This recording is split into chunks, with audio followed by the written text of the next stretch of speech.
നമ്മൾ പുതിയ ഒരു ഭാഗം തുടങ്ങാൻ പോവുകയാണ്. BPCG 174 174. ഇതിനകത്ത് മീഡിയ ആൻഡ് സൈക്കോളജി ഇതാണ് എടുക്കുന്നത്. ഇതിനകത്ത് എന്താണ് മീഡിയ, സൈക്കോളജിക്കൽ എഫക്റ്റ് എന്തൊക്കെയാണ് മീഡിയയിലുള്ളത്, അല്ലെങ്കിൽ മീഡിയയിൽ ഉണ്ടാകുന്ന പ്രശ്നങ്ങൾ എന്തൊക്കെയാണ്, അതിന് സൈക്കോളജിക്കലായിട്ട് നമുക്ക് അതിനെ എങ്ങനെ നേരിടാം, ഇതിന് എന്തൊക്കെയാണ് റിസർച്ചുകൾ നടക്കുന്നത്, ഇത് എങ്ങനെ മനുഷ്യനെ ബാധിക്കുന്നു, എന്തൊക്കെ പ്രശ്നങ്ങളാണ് മീഡിയ ഉണ്ടാക്കുന്നത്, എന്തൊക്കെ ഗുണങ്ങളാണ് മീഡിയ ഉണ്ടാക്കുന്നത്, കുട്ടികളിൽ എന്തൊക്കെ ദോഷങ്ങളുണ്ടാകുന്നു, കുടുംബത്തിൽ എന്തൊക്കെ ദോഷങ്ങളുണ്ടാകുന്നു, ഒരു സമൂഹത്തിൽ മീഡിയ എങ്ങനെ ഇൻഫ്ലുവൻസ് ചെയ്തിരിക്കുന്നു, അതെന്തൊക്കെ പ്രശ്നങ്ങളുണ്ടാക്കുന്നു, ഇതിനെക്കുറിച്ചുള്ള വിശദമായ ഒരു പഠനമാണ് മീഡിയ ആൻഡ് സൈക്കോളജി എന്നുള്ള ഭാഗത്ത് നമ്മൾ ചെയ്യുന്നത്. മീഡിയ എന്ന് പറഞ്ഞ എല്ലാവർക്കും അറിയാവുന്നതാണ്. പണ്ട് കാലം മുതലേ നമുക്ക് എന്തെങ്കിലും കാര്യങ്ങൾ മറ്റുള്ളവരെ അറിയിക്കുവാൻ വേണ്ടി, അല്ലെങ്കിൽ എവിടെയെങ്കിലും നടക്കുന്ന കാര്യങ്ങൾ, എന്ത് കാര്യങ്ങളാണെങ്കിലും നമ്മൾ പൊതുജനത്തിൻ്റെ മുമ്പിലേക്ക് എത്തിക്കാൻ വേണ്ടി, സാമൂഹികമായ അല്ലെങ്കിൽ മാനസികമായ പ്രശ്നങ്ങൾ എന്തൊക്കെയുണ്ടെന്ന് അറിയിക്കുവാൻ വേണ്ടി, സമൂഹത്തിൻ്റെ ഉന്നമനത്തിന് വേണ്ടിയുമെല്ലാം നമ്മൾ മീഡിയ ഉപയോഗിച്ചിട്ടുണ്ട്. പണ്ട് കാലങ്ങളെ മുതലുണ്ട്. ചരിത്രം നോക്കിക്കഴിഞ്ഞ് കഴിഞ്ഞാൽ നമ്മൾ കാര്യങ്ങൾ അറിയിക്കാൻ വേണ്ടി, ജനങ്ങളെ അറിയിക്കാൻ വേണ്ടി രാജാക്കന്മാർ ചെയ്തിരുന്നത് ചെണ്ടയൊക്കെ കൊട്ടി ജനങ്ങളെ അറിയിച്ചുകൊണ്ടിരിക്കും. അപ്പം എപ്പോഴും നടക്കുന്ന സംഗതികൾ, കാര്യങ്ങൾ അറിയേണ്ടത് ജനത്തിൻ്റെ ആവശ്യമാണ്. അപ്പം അത് അറിയിക്കുകയും വേണം. അല്ലെങ്കിൽ ഏതെങ്കിലും പബ്ലിക് സ്ഥലങ്ങളിൽ, പൊതുസ്ഥലങ്ങളിൽ നിന്നുകൊണ്ട് നടക്കുന്ന കാര്യങ്ങളെക്കുറിച്ച് മറ്റുള്ളവരെ അറിയിക്കുക. അപ്പം ചെയ്യുന്ന നല്ല കാര്യങ്ങളാകാം, ചീത്ത കാര്യങ്ങളാകാം, അല്ലെങ്കിൽ മാറ്റങ്ങൾ വേണ്ടതാകാം, മാറ്റങ്ങൾ ആവശ്യപ്പെടുന്നതാകാം, അത് ജനത്തിൻ്റെ സൈഡിൽ നിന്നുള്ള അവരുടെ രോധനങ്ങളാകാം. അപ്പം എന്താണെങ്കിലും മീഡിയ എല്ലാ കാലഘട്ടങ്ങളിലും ആവശ്യമായിരുന്നു. എന്തെങ്കിലും നമുക്ക് ഒരു അന്ന് നമ്മൾ പറയുന്ന പണ്ട് കാലങ്ങളിൽ രാജാവ് ചെയ്യുന്ന അല്ലെങ്കിൽ ഭരണകർത്താക്കൾ ചെയ്യുന്ന കാര്യത്തിന് എതിരായിട്ട് അറിയിക്കണമെങ്കിൽ ജനങ്ങൾ ഒത്തുകൂടി അറിയിക്കുകയാണ്, വിളിച്ചു പറയുകയാണ്. അതറിയിക്കാൻ വേണ്ടി അവർ ഓരോ സ്ഥലങ്ങളിൽ, ആൾക്കാർ കൂടുന്ന സ്ഥലങ്ങളിൽ, മേ ബി മാർക്കറ്റ് പ്ലേസ് ആകാം, അല്ലെങ്കിൽ പൊതുസ്ഥലങ്ങളാകാം, പൊതുവേദികളാകാം, അതല്ലെങ്കിൽ ജനങ്ങൾ കൂടുന്ന ചുറ്റുപാടുകളാകാം, ആൽത്തറകളാകാം, അമ്പലങ്ങളാകാം, പള്ളികളാകാം. അപ്പോൾ എവിടെ വേണേലും വെച്ച് കാര്യങ്ങൾ ജനങ്ങളെ അറിയിച്ചുകൊണ്ടിരിക്കുകയാണ്. അതുപോലെ തന്നെ ജനത്തിന് ഭരണകർത്താക്കൾക്ക് എന്തെങ്കിലും അറിയിക്കണമെങ്കിൽ അവർ ഇതേപോലെ തന്നെയാണ് മീഡിയ ഉപയോഗിച്ചിരുന്നത്. അവർക്ക് പരിവാരങ്ങളുണ്ടാകും, അല്ലെങ്കിൽ അവർക്ക് ആശ്രിതന്മാരുണ്ടാകും. അവർ ഓരോ സ്ഥലങ്ങളിലും ചെന്ന് കാര്യങ്ങൾ അറിയിച്ചുകൊണ്ടിരിക്കുകയാണ്. ആ ഒരു കാലഘട്ടങ്ങൾ കഴിഞ്ഞിട്ട് പിന്നെ നമുക്ക് കമ്മ്യൂണിക്കേഷൻ മീഡിയ എന്നുണ്ടായിരുന്നത് പക്ഷികളെയൊക്കെ ഉപയോഗിച്ചുകൊണ്ട്, പക്ഷികളുടെ കാലുകളിലൊക്കെ നമ്മൾ സന്ദേശങ്ങൾ കെട്ടിയയച്ച് മറ്റുള്ളവരെ അറിയിക്കാം. ഒരു സ്ഥലത്ത് മറ്റുള്ളവരെ അറിയിക്കണം. അതാണ് ഈ മീഡിയ എന്ന് ഉദ്ദേശിക്കുന്നതെന്ന് വെച്ചാൽ, ഒരു കാര്യം മറ്റുള്ളവരെ അറിയിക്കാൻ വേണ്ടി ഉപയോഗിക്കുന്നതാണ് മീഡിയ എന്ന് പറയുന്നത്. അപ്പോൾ അത് പല രീതിയിലും നമുക്കുണ്ടാകുന്നത്. ആകാശത്തിലൂടെ മേഘസന്ദേശം, കാളിദാസന്റെ മേഘസന്ദേശം എന്ന് വെച്ചാൽ പ്രണയിനിയത്തിൻ്റെ പ്രണയം അറിയിക്കാൻ വേണ്ടിയിട്ടാണ്.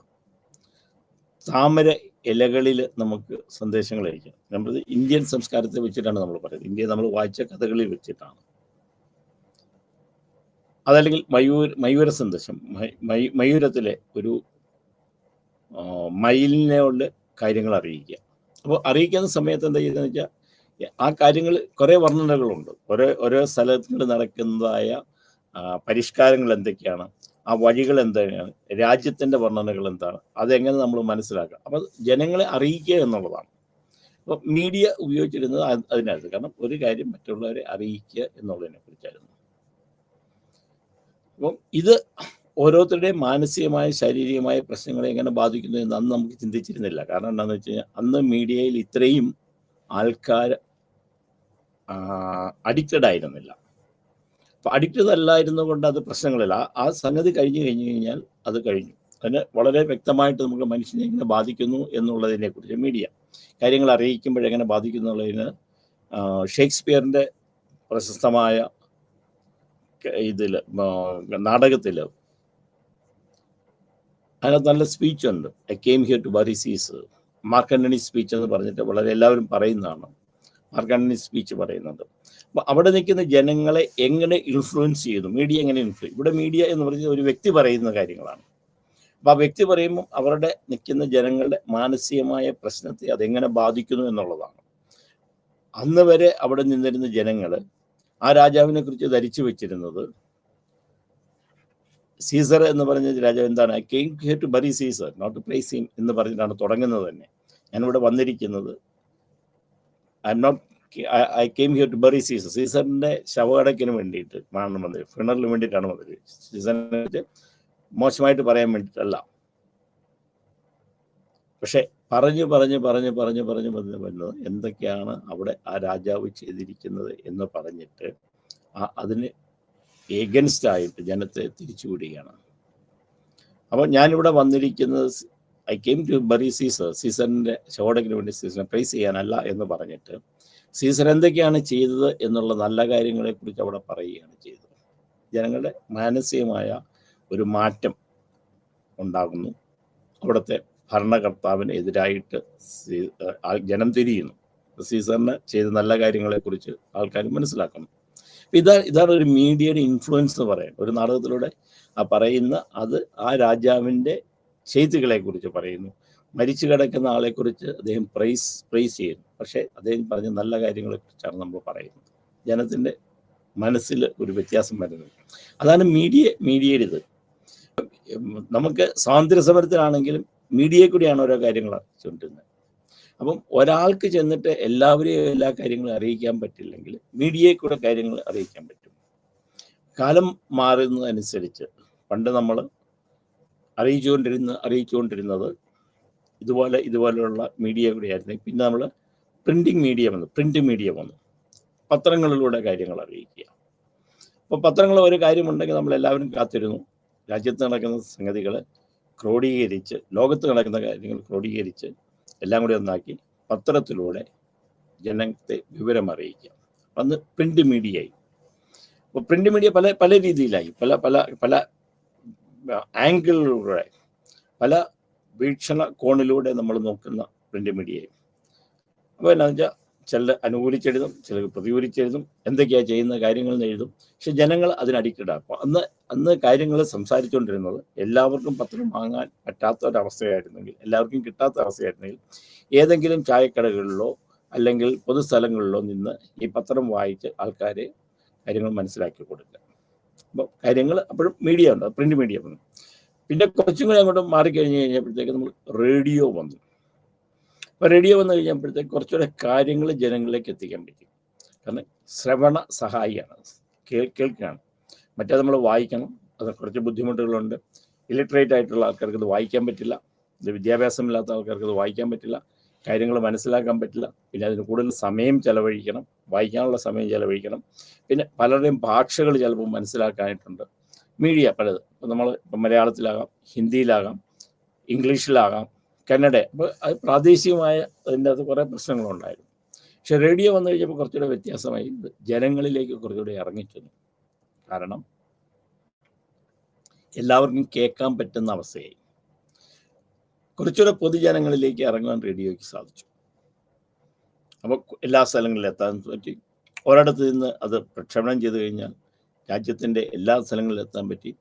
അത് ഒരിടത്ത് അമേരിക്ക നടക്കുന്ന കാര്യങ്ങളാണെങ്കിൽ അത് ഇന്ത്യയിൽ കിട്ടാനായി, ഇന്ത്യയിൽ നടക്കുന്ന കാര്യങ്ങൾ അമേരിക്കയിൽ കിട്ടായി. ലോകം മുഴുവൻ നമ്മൾ റേഡിയോ എന്ന് പറഞ്ഞ വിപ്ലവം ഉണ്ടായി. അപ്പം കുറച്ചും കൂടെ കൂടുതൽ ജനങ്ങൾ മീഡിയ എന്ന് പറഞ്ഞ റേഡിയോയിലേക്ക് ആക്കി. കാരണം അവിടെ കലകൾ മാത്രമല്ല, പത്രത്തിലാകുമ്പോഴത്തേക്ക് അതിന് കലകൾക്കോ ബാക്കിയുള്ളതിനോ പ്രാധാന്യമില്ല, വാർത്തകൾക്കായിട്ട് പ്രാധാന്യം. റേഡിയോ വന്നപ്പോൾ കുറച്ചും കൂടെ അത് ജനകീയമായിട്ട് വന്നു. അവിടെ നാടകം, പാട്ട്, അങ്ങനെയുള്ള കാര്യം. ഇതിനിടയ്ക്ക് നമുക്കുണ്ടായ ഒരു ഡെവലപ്മെന്റ് എന്ന് പറഞ്ഞാൽ സിനിമ വന്നു. അപ്പോൾ അതൊരു മീഡിയയായി. അപ്പോൾ ഫിലിം മീഡിയ. അപ്പോൾ അവിടെയും നമുക്ക് സന്ദേശങ്ങൾ ജനങ്ങൾക്ക് കൈമാറാനായി. അപ്പോൾ ആദ്യകാലങ്ങളിലുണ്ടായ സിനിമ എന്ന് പറഞ്ഞ് ദൈവികമായുള്ള അങ്ങനെയുള്ള കാര്യങ്ങളാണെങ്കിൽ, പിന്നെ കുറച്ച് വന്നപ്പോൾ അത് കവിതാക്കളുടെ കഥകളായി, പിന്നെ രാഷ്ട്രീയമായി, പിന്നെ ജനങ്ങൾ മനസ്സിലാക്കുന്നതായി, അത് ജനങ്ങളിലേക്ക് ഇറങ്ങി ചെല്ലുന്നത്. അപ്പോൾ അതിനിടയ്ക്ക് ഉണ്ടായ ഡെവലപ്മെൻറ്റാണ് ഈ സിനിമ എന്ന് പറയും. അപ്പം അടുത്ത മീഡിയ വന്നത് ടെലിവിഷനാണ്. ടെലിവിഷൻ വന്നു കഴിഞ്ഞപ്പോൾ കുറച്ചും കൂടെ ജനത്തിന് കണ്ട് കേട്ട് കാര്യങ്ങൾ മനസ്സിലാക്കാറായി. അപ്പോൾ ഒരു വ്യക്തമായ സമയത്ത് വ്യക്തമായ രീതിയിൽ കാര്യങ്ങൾ അറിയാൻ വേണ്ടി ജനത്തിന് പോയിരിക്കാം, കേൾക്കാറായി. മീഡിയ മാറി. അപ്പം ആദ്യം അറിയിച്ചിരുന്നത് കോമൺ ആയിട്ട് എല്ലാവരെയും അറിയിച്ചുകൊണ്ടിരുന്നു, അല്ലെങ്കിൽ അവരവരുടെ സ്വന്തമായ ഇത് ഉപയോഗിച്ചിരുന്നു, മാധ്യമം ഉപയോഗിച്ചിരുന്നുവെങ്കിൽ അതിൻ്റെ അടുത്ത് പ്രിന്റ് മീഡിയ വന്നു, അതായത് റേഡിയോ വന്നു, ടെലിവിഷൻ വന്നു. ടെലിവിഷൻ കുറച്ചുകൂടെ ജനകീയമായി, കുറച്ചുകൂടെ കാര്യങ്ങൾ ജനങ്ങൾക്ക് കണ്ടറിയാനായിട്ടുള്ളതായി. അപ്പോൾ ഇതിനിടയ്ക്കും നമ്മൾ കമ്മ്യൂണിക്കേഷൻസ് നടക്കുന്നുണ്ട്. ടെലിഗ്രാഫിൻ്റെ ഉപയോഗം, ടെലിഗ്രാഫ് മീഡിയ. കാരണം എന്തെങ്കിലും അറിയിക്കണമെങ്കിൽ വ്യക്തിപരമായിട്ട് അറിയിക്കണമെന്നുണ്ടെങ്കിൽ ഒരു മരണം നടന്നു, അല്ലെങ്കിൽ ഒരു ജനനം നടന്നു, അല്ലെങ്കിൽ എന്തെങ്കിലും അത്യാവശ്യ കാര്യങ്ങൾ അറിയിക്കണം എങ്കിൽ ടെലിഗ്രാഫ് വന്നു, ടെലിഗ്രാം അടിക്കാം. അപ്പം ടെലിഗ്രാം അടിക്കും. ഇതും കമ്മ്യൂണിക്കേഷൻ, ഇതൊരു മീഡിയയാണ്. പക്ഷെ ഇവിടെ ഒന്നും ജനത്തിന് വേറെ പ്രശ്നങ്ങളില്ല. ഇവിടെ ഈ ടെലിഗ്രാം അടിക്കുക എന്നൊക്കെ പറഞ്ഞാൽ കാര്യങ്ങൾ അറിയിക്കാൻ വേണ്ടി മാത്രമാണ്. അവിടെയൊന്നും ജനങ്ങൾക്ക് വലിയ പ്രശ്നമുണ്ടായില്ല. ഇപ്പം പത്രം വായിക്കുന്നു, അത് വായിച്ചു കഴിഞ്ഞാൽ അതിന് തീർന്നു. അപ്പോൾ അതിനും പക്ഷേ ജനങ്ങൾക്ക് അഡിക്ഷൻ പോലെ ഉണ്ടായി. കാരണം എന്താ വെച്ചാൽ ഇത് സ്ഥിരമായി വായിച്ചുകൊണ്ടിരിക്കുന്നവർക്ക് പത്രം കാണണം, അല്ലെങ്കിൽ പത്രം വായിക്കണം, വാർത്തകൾ അറിയണം എന്നുള്ളതായി. അപ്പോൾ റേഡിയോയ്ക്ക് അത് തന്നെ. റേഡിയോ വന്നു കഴിഞ്ഞപ്പോൾ റേഡിയോയിലേക്ക് റിച്ചത് ഇതൊക്കെ വന്ന് ഡെവലപ്പ് ചെയ്ത് ടെലിവിഷനും വന്നു കഴിഞ്ഞപ്പോഴത്തേക്ക് ടെലിവിഷന് വന്ന ഒരു സംഗതി എന്ന് വെച്ചാൽ അത് ലിമിറ്റഡ് ആൾക്കാരിലേക്കായിരുന്നു ആദ്യം ഉണ്ടായത്. അപ്പം ഇവരുടെ അഡിക്ഷൻ എന്ന് പറഞ്ഞൊരു സംഗതി ഉണ്ടായില്ല. കാരണം എന്താണെന്ന് വെച്ചാൽ ആവശ്യമുള്ളത് ആവശ്യം കണ്ടിരിക്കാം. അത് കഴിഞ്ഞ് കുറച്ചുകൂടെ ടെലിവിഷനിലേക്ക് ഡെവലപ്മെൻറ്റ് വന്നപ്പോഴത്തേക്ക് കൂടുതൽ സീരിയലുകൾ, കൂടുതൽ കാര്യങ്ങൾ വന്നപ്പോൾ ജനങ്ങൾ കൂടുതൽ സമയം അതിൻ്റെ മുമ്പിൽ സ്പെൻഡ് ചെയ്യാൻ തുടങ്ങി. അപ്പോൾ അത് പതുക്കെ ജീവിതത്തെ ചെറുതായിട്ട് ബാധിച്ചു തുടങ്ങി. ഇപ്പോൾ ടെലിവിഷൻ വന്ന മുതലാണ്, ഈ മീഡിയ വന്നു കഴിയുമ്പോഴാണ് കുറേശ്ശെ ജനങ്ങൾ അതിലേക്ക് ബാധിക്കുന്നത്. ടെലിവിഷൻ അഡിക്ഷൻ കാലത്ത് നടന്ന പഠനങ്ങളാണ്. ടെലിവിഷന് അഡിക്ഷൻ എങ്ങനെയാണ്, ടെലിവിഷന് എന്തൊക്കെ കാര്യങ്ങളാണ് ജനങ്ങളെ സ്വാധീനിക്കുന്നത്. അപ്പം ഈ മാധ്യമം എന്ന് പറയുന്നത്, ടെലിവിഷൻ എന്ന് പറയുന്ന മാധ്യമം എന്ന് പറയുന്നത് വ്യാവസായിക ആവശ്യങ്ങൾക്ക് നമ്മൾ ഉപയോഗിച്ചു തുടങ്ങി. എന്താ വെച്ചാൽ പരസ്യ പ്രചാരണങ്ങൾക്ക് നടത്താൻ തുടങ്ങി. അപ്പം കുറച്ചുകൂടെ ജനങ്ങൾ കൂടുതൽ കാര്യങ്ങൾ അറിഞ്ഞു തുടങ്ങി. അപ്പം ജനങ്ങളെ പിടിച്ചിരുത്താൻ വേണ്ടി അവരുടെ വികാരങ്ങളെ മാനിച്ചുകൊണ്ട് സീരിയലുകൾ ഇറങ്ങി, സിനിമകൾ ഇറങ്ങി. അപ്പോൾ കൂടുതലും സീരിയൽ അഡിക്ഷൻ എന്ന് പറഞ്ഞത് സാധാരണ ജനങ്ങളിലേക്കുണ്ടായി.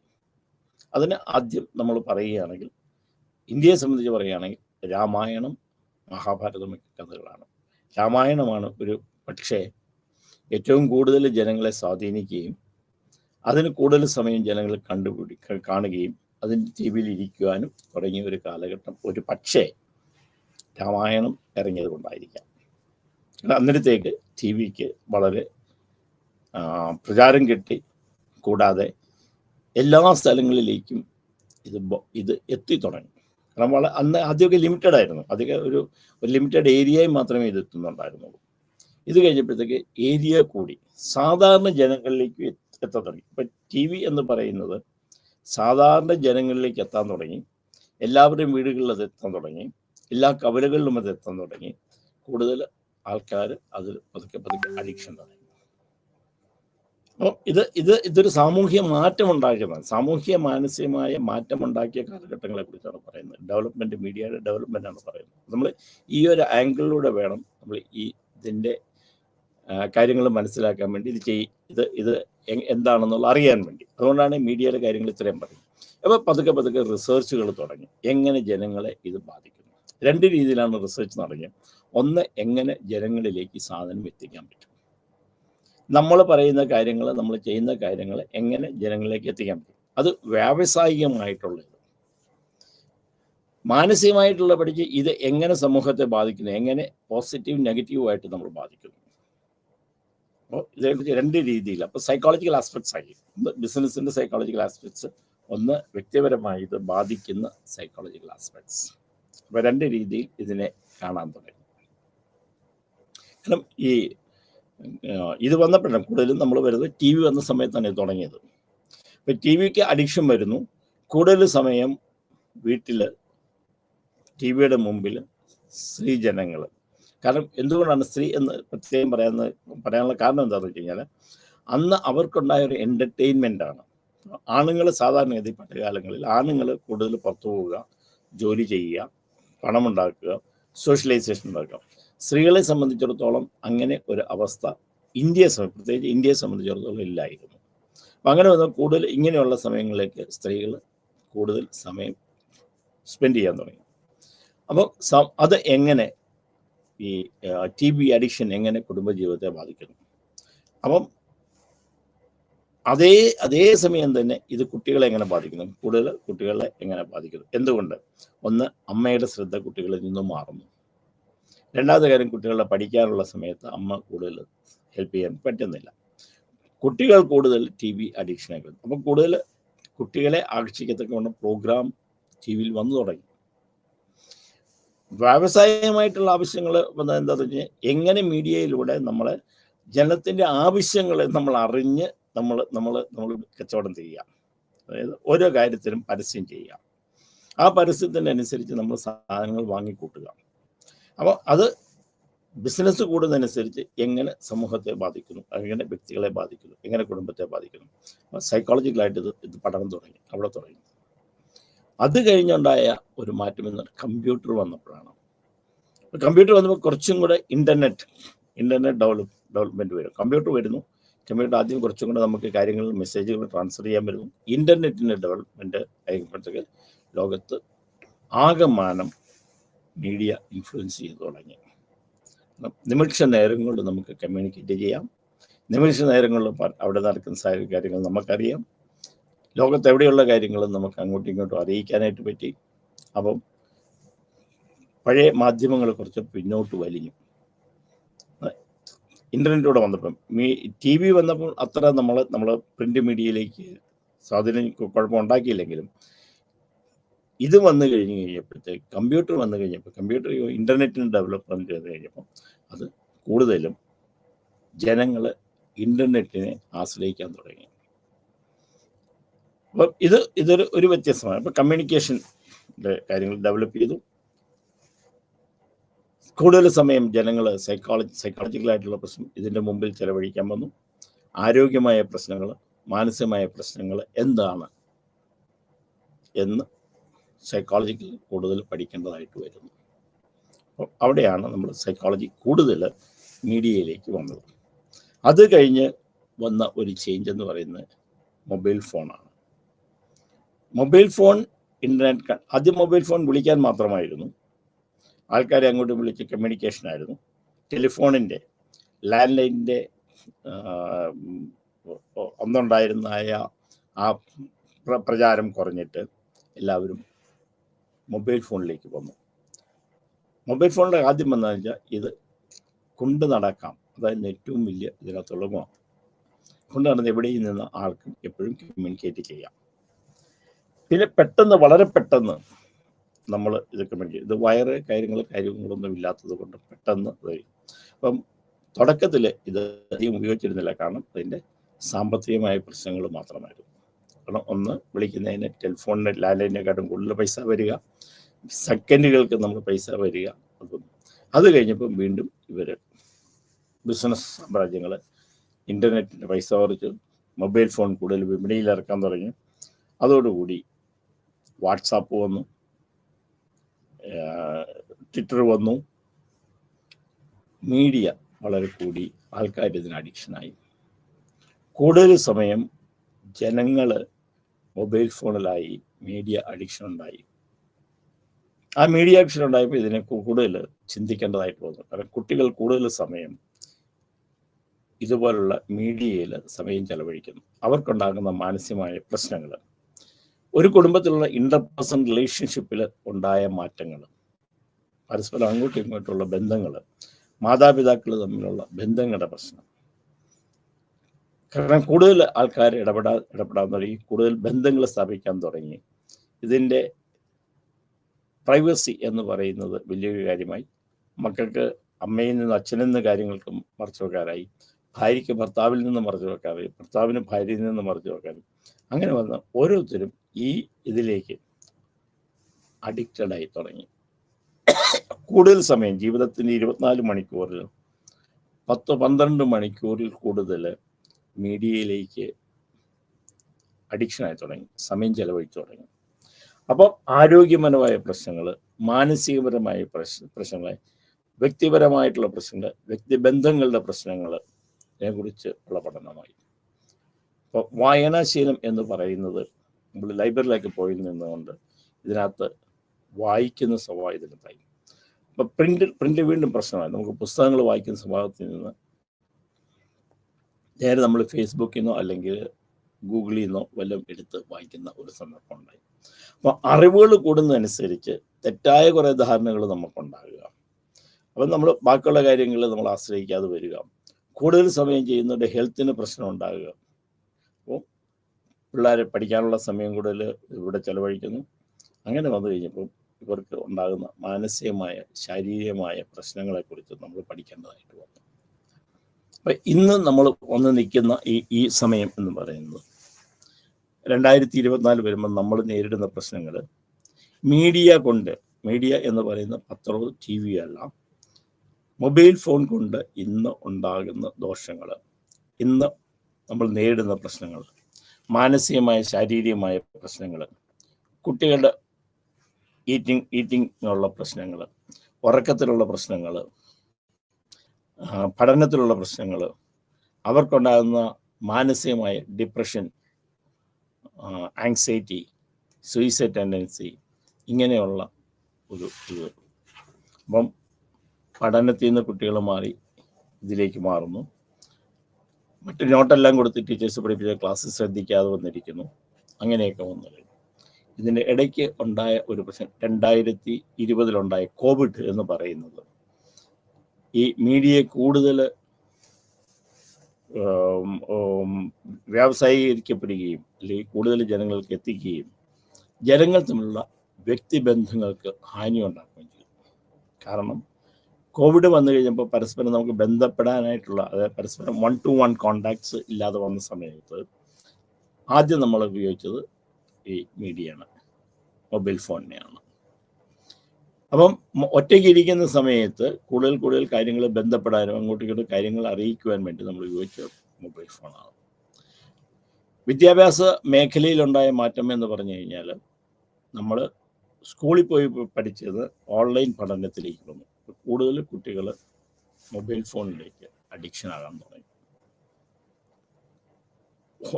വർക്ക് ഫ്രം ഹോം എന്ന് പറഞ്ഞിട്ടുള്ള ഒരു സംഗതി എല്ലാ വ്യവസായ മേഖലകളിലും വർക്ക് ഫ്രം ഹോം ആക്കി. അപ്പോൾ കൂടുതൽ സമയം ഓഫീസിലിരിക്കേണ്ട, വീട്ടിലിരുന്ന് പണിയാം എന്നുള്ള ഒരു, അല്ലെങ്കിൽ ജോലി ചെയ്യാം എന്നുള്ള കാര്യങ്ങളാക്കി.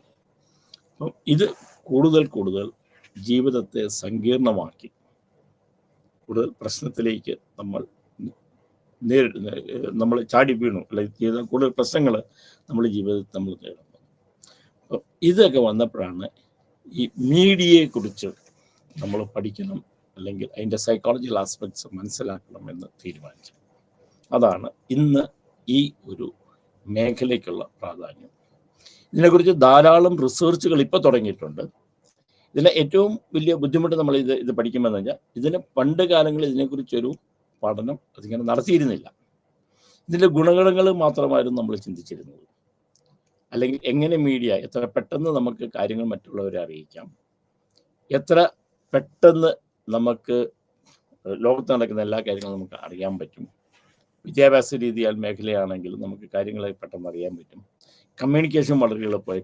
നാളുകൾ കാത്തിരിക്കേണ്ട കാര്യമില്ല. അമേരിക്കയിൽ നിന്ന് എഴുത്ത് വിട്ടിട്ട് ഇവിടെ അയക്കുന്ന 10-20 ദിവസം എന്ന് പറയുന്നത് നമുക്ക് വേണ്ടി വരാതാകും. കണ്ട് നമുക്ക് സംസാരിക്കാൻ പറ്റുന്നു.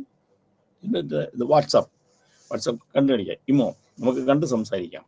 അപ്പം വീഡിയോ കോളുകളിൽ നമ്മൾ വന്നു. അപ്പം ബന്ധങ്ങൾ നമുക്ക് കൂടുതൽ ഉറപ്പിക്കാൻ പറ്റിയെങ്കിലും വ്യക്തിപരമായിട്ട് ഉള്ള അടുപ്പം രണ്ടും തമ്മിലുണ്ട്. ഒരു പ്രസൻസ്, നമ്മുടെ ഒരു വ്യക്തിയുടെ പ്രസൻസ് നമ്മൾ അനുഭവിക്കുന്നതിൻ്റെ അത്രയും നമ്മൾ വീഡിയോ കോളുകൾ കാണുന്നില്ല. പക്ഷെ നമുക്ക് ആളെ കണ്ട് സംസാരിക്കാം. അതൊരു വലിയ ഗുണമാണ്. നമുക്ക് അമേരിക്കയിൽ ഇരിക്കുന്ന മകനെയോ മോളെയോ ഇവിടെ ഇരുന്ന് അമ്മയ്ക്ക് കാണാൻ പറ്റും. ഇപ്പം അതിലും വലിയ ഡെവലപ്മെൻറ്റ് ഇപ്പം വന്നിട്ടുണ്ട്. AI ആർട്ടിഫിഷ്യൽ ഇൻ്റലിജൻസ് വന്നു കഴിയുമ്പോൾ അതും കൂടുതലുണ്ട്. കാരണം വീട്ടിൽ ഇരിക്കുന്ന അച്ഛനെയും അമ്മയും കാണാൻ സാധിക്കും. അവരെന്ത് ചെയ്യുന്നു, എന്ത് കഴിക്കുന്നു, എങ്ങനെ എന്ന് കാണാൻ പറ്റും. വീട്ടിൽ ആര് വന്നു, എന്ത് വന്നു. കാരണം എന്താണെന്ന് വെച്ച് കഴിഞ്ഞാൽ ക്യാമറ വെച്ചിട്ടുള്ളൂ. അപ്പം നമ്മൾ ചേഞ്ചസ് ആലോചിക്കണം. ഇതൊക്കെ മീഡിയയിലുണ്ടായ വ്യത്യാസങ്ങളാണ്. അപ്പോൾ വ്യക്തിബന്ധങ്ങൾ 1-to-1 റിലേഷൻഷിപ്പിനെക്കാട്ടിലും കൂടുതൽ, അത് ഉണ്ടാകുന്നതിലും കൂടുതൽ വ്യക്തികൾ തമ്മിൽ അടുപ്പമുണ്ടായെങ്കിലും മാനസികമായ ബന്ധങ്ങൾ ഉണ്ടാകുന്നില്ല. അപ്പം ഇതാണ് ഈ മീഡിയ സൈക്കോളജി എന്ന് പഠിക്കുന്നതിൻ്റെ ഒരു പ്രധാന കാരണം how media influences and what are the problems, psychological problems, മാനസികമായ പ്രശ്നങ്ങൾ എന്തൊക്കെയാണ് സാധാരണക്കാരന് മീഡിയ കൊണ്ടുണ്ടാകുന്നത്. ഈ ഒരു സബ്ജക്റ്റ് ഒന്ന് പുതിയതായതുകൊണ്ട് പഴയ കാലഘട്ടത്തിലുള്ള പല കാര്യങ്ങളും നമുക്കിതിനകത്ത് അറിയാൻ പറ്റില്ല. ഇന്ന് ഈ കാര്യങ്ങൾ നമ്മൾ ചെയ്യുമ്പോൾ ഇതിൻ്റെ ക്വാളിറ്റേറ്റീവ് ആൻഡ് ക്വാണ്ടിറ്റേറ്റീവ് റിസർച്ച് നടത്താൻ ഇതിനകത്ത് ബുദ്ധിമുട്ടുകളുണ്ട്. ഇതൊരു വ്യക്തികളെ സംബന്ധിച്ചൊരു വ്യത്യസ്തമായതുകൊണ്ട് അതിനെക്കുറിച്ച് പഠനം നടത്താനായിട്ടുള്ള ഒരു വ്യത്യാസമുണ്ട്. അപ്പം ഒരു പ്രശ്നത്തെ ബേസ് ചെയ്തിട്ടുള്ള പഠനമായിരിക്കും ഇപ്പോഴത്തെ സമയത്ത് മീഡിയ ആൻഡ് സൈക്കോളജി. അപ്പം ഇപ്പോൾ ഒരു സംഗതി, അതായത് ഇത് എങ്ങനെ കുട്ടികളെ ബാധിക്കുന്നു, ഇതെങ്ങനെ കുടുംബ ബന്ധങ്ങളെ ബാധിക്കുന്നു, ഇതെങ്ങനെ ജോലി സ്ഥലങ്ങളെ ബാധിക്കുന്നു, ഇത് എങ്ങനെ എന്തൊക്കെ ഗുണങ്ങളുണ്ട്,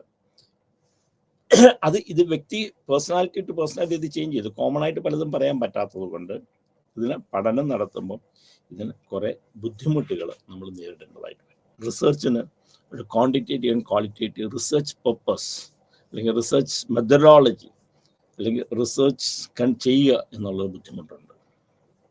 അതുപോലെ തന്നെ ഇതിന് സാമ്പിൾസിന് നമ്മളൊരു കമ്പാരിറ്റീവ് സാമ്പിൾ സ്റ്റഡി നടത്താനായിട്ട് ബുദ്ധിമുട്ടുണ്ട്. മീഡിയ ടു മീഡിയ മാറുന്നതനുസരിച്ച് ബുദ്ധിമുട്ടുണ്ട്. അപ്പോൾ ഇതിന് റിസർച്ച് നടത്തി ഇതിന് പറയാൻ വേണ്ടിയിട്ട് കുറേ ബുദ്ധിമുട്ടുകൾ ഇതിനുണ്ട്. കാരണം ഇതൊരു ന്യൂ ഫീൽഡാണ്, പുതിയ മേഖലയാണ്. ന്യൂ ബോൺ സൈക്കോളജിയിൽ ഒരു ന്യൂ ബോൺ ബേബിയാണ്. അപ്പോൾ ഇത് കണ്ടിട്ട് വേണം നമ്മൾ സൈക്കോളജി മീഡിയയെക്കുറിച്ച് പഠിക്കാനായിട്ട്. അപ്പോൾ മീഡിയ എന്ന് നമ്മൾ ഇന്ന് ഉദ്ദേശിക്കുന്നതെന്ന് ഇന്നത്തെ ഇൻ്റർനെറ്റ്, മൊബൈൽ ഫോണ്, വാട്സാപ്പുകൾ, അങ്ങനെയുള്ള കാര്യങ്ങൾ എങ്ങനെ ജനത്തെ ഇൻഫ്ലുവൻസ് ചെയ്യുന്നു. ഇത് കമ്മ്യൂണിക്കേഷന് മാത്രമല്ല എന്നുള്ളത് ആലോചിക്കണം. മൊബൈൽ ഫോണിനെ എങ്ങനെ അടിക്കും? മൊബൈൽ ഫോണിൽ കമ്മ്യൂണിക്കേഷൻ മാത്രമല്ല, അതിനകത്ത് വരുന്ന കാര്യങ്ങൾ കണ്ടുകൊണ്ടിരിക്കുക, റീൽസ് കണ്ടുകൊണ്ടിരിക്കുക, സിനിമ കണ്ടുകൊണ്ടിരിക്കുക. അതുപോലെ തന്നെ പഠിക്കുന്നതിന് പകരം ഇതിനകത്ത് ഗൂഗിളിൽ വരുന്ന സംഗതികൾ മൊബൈൽ കൊണ്ട് മനസ്സിലാക്കിക്കൊണ്ട് ചെയ്യാം. ഒരു രോഗിയെ സംബന്ധിച്ചിടത്തോളം രോഗത്തെക്കുറിച്ച് വ്യക്തമായ ധാരണകളോടുകൂടി അവൻ വരിക. അത് ശരിയോ തെറ്റോ എന്നുള്ളത് വേറെ സംഗതി. പിന്നെ മീഡിയ ഗ്രൂപ്പുകൾ ഉണ്ടാക്കുക. അപ്പോൾ ഇതിനകത്ത് ഗ്രൂപ്പുകൾ ഉണ്ടാക്കുക. ഒരു ഗ്രൂപ്പ്, ആ ഗ്രൂപ്പിനകത്ത് നമ്മൾ വരുന്ന ഡിസ്കഷൻ ഇതൊക്കെ ഹെൽത്തി ആണോ അൺഹെൽത്തി ആണോ എന്നുള്ളതിനെ കുറിച്ച് നമുക്ക് പറയാൻ പറ്റില്ല. അപ്പോൾ ഇത് എങ്ങനെ ആൾക്കാരെ ഇൻഫ്ലുവൻസ് ചെയ്യുന്നു എന്നുള്ളതാണ് മീഡിയ ആൻഡ് സൈക്കോളജി കൊണ്ട് ഉദ്ദേശിക്കുന്നത്. അപ്പം എന്താണ് മീഡിയ, എന്താണ് സൈക്കോളജിക്കൽ എഫക്റ്റ്, ആ മീഡിയ എങ്ങനെയൊക്കെ നമ്മളെ സ്വാധീനിക്കണം. അപ്പം മീഡിയ ഈ എൻവയോൺമെൻറ്റിനെ കുറിച്ച്, ചുറ്റുപാടുകൾ, മീഡിയ ഈ ചുറ്റുപാട് ഞാൻ ആദ്യം പറഞ്ഞ പോലെ സർവൈലൻസ് ഓഫ് ദ എൻവയോൺമെൻറ്റ്, ചുറ്റുപാടുകൾ നടക്കുന്ന കാര്യങ്ങളെക്കുറിച്ച് നമ്മൾ മറ്റുള്ളവരെ അറിയിക്കുവാൻ വേണ്ടി, അത് അറിയുവാൻ വേണ്ടി കാത്തിരിക്കുന്ന ഒരാളായിരുന്നു മീഡിയ എന്ന് പറയുന്നത്.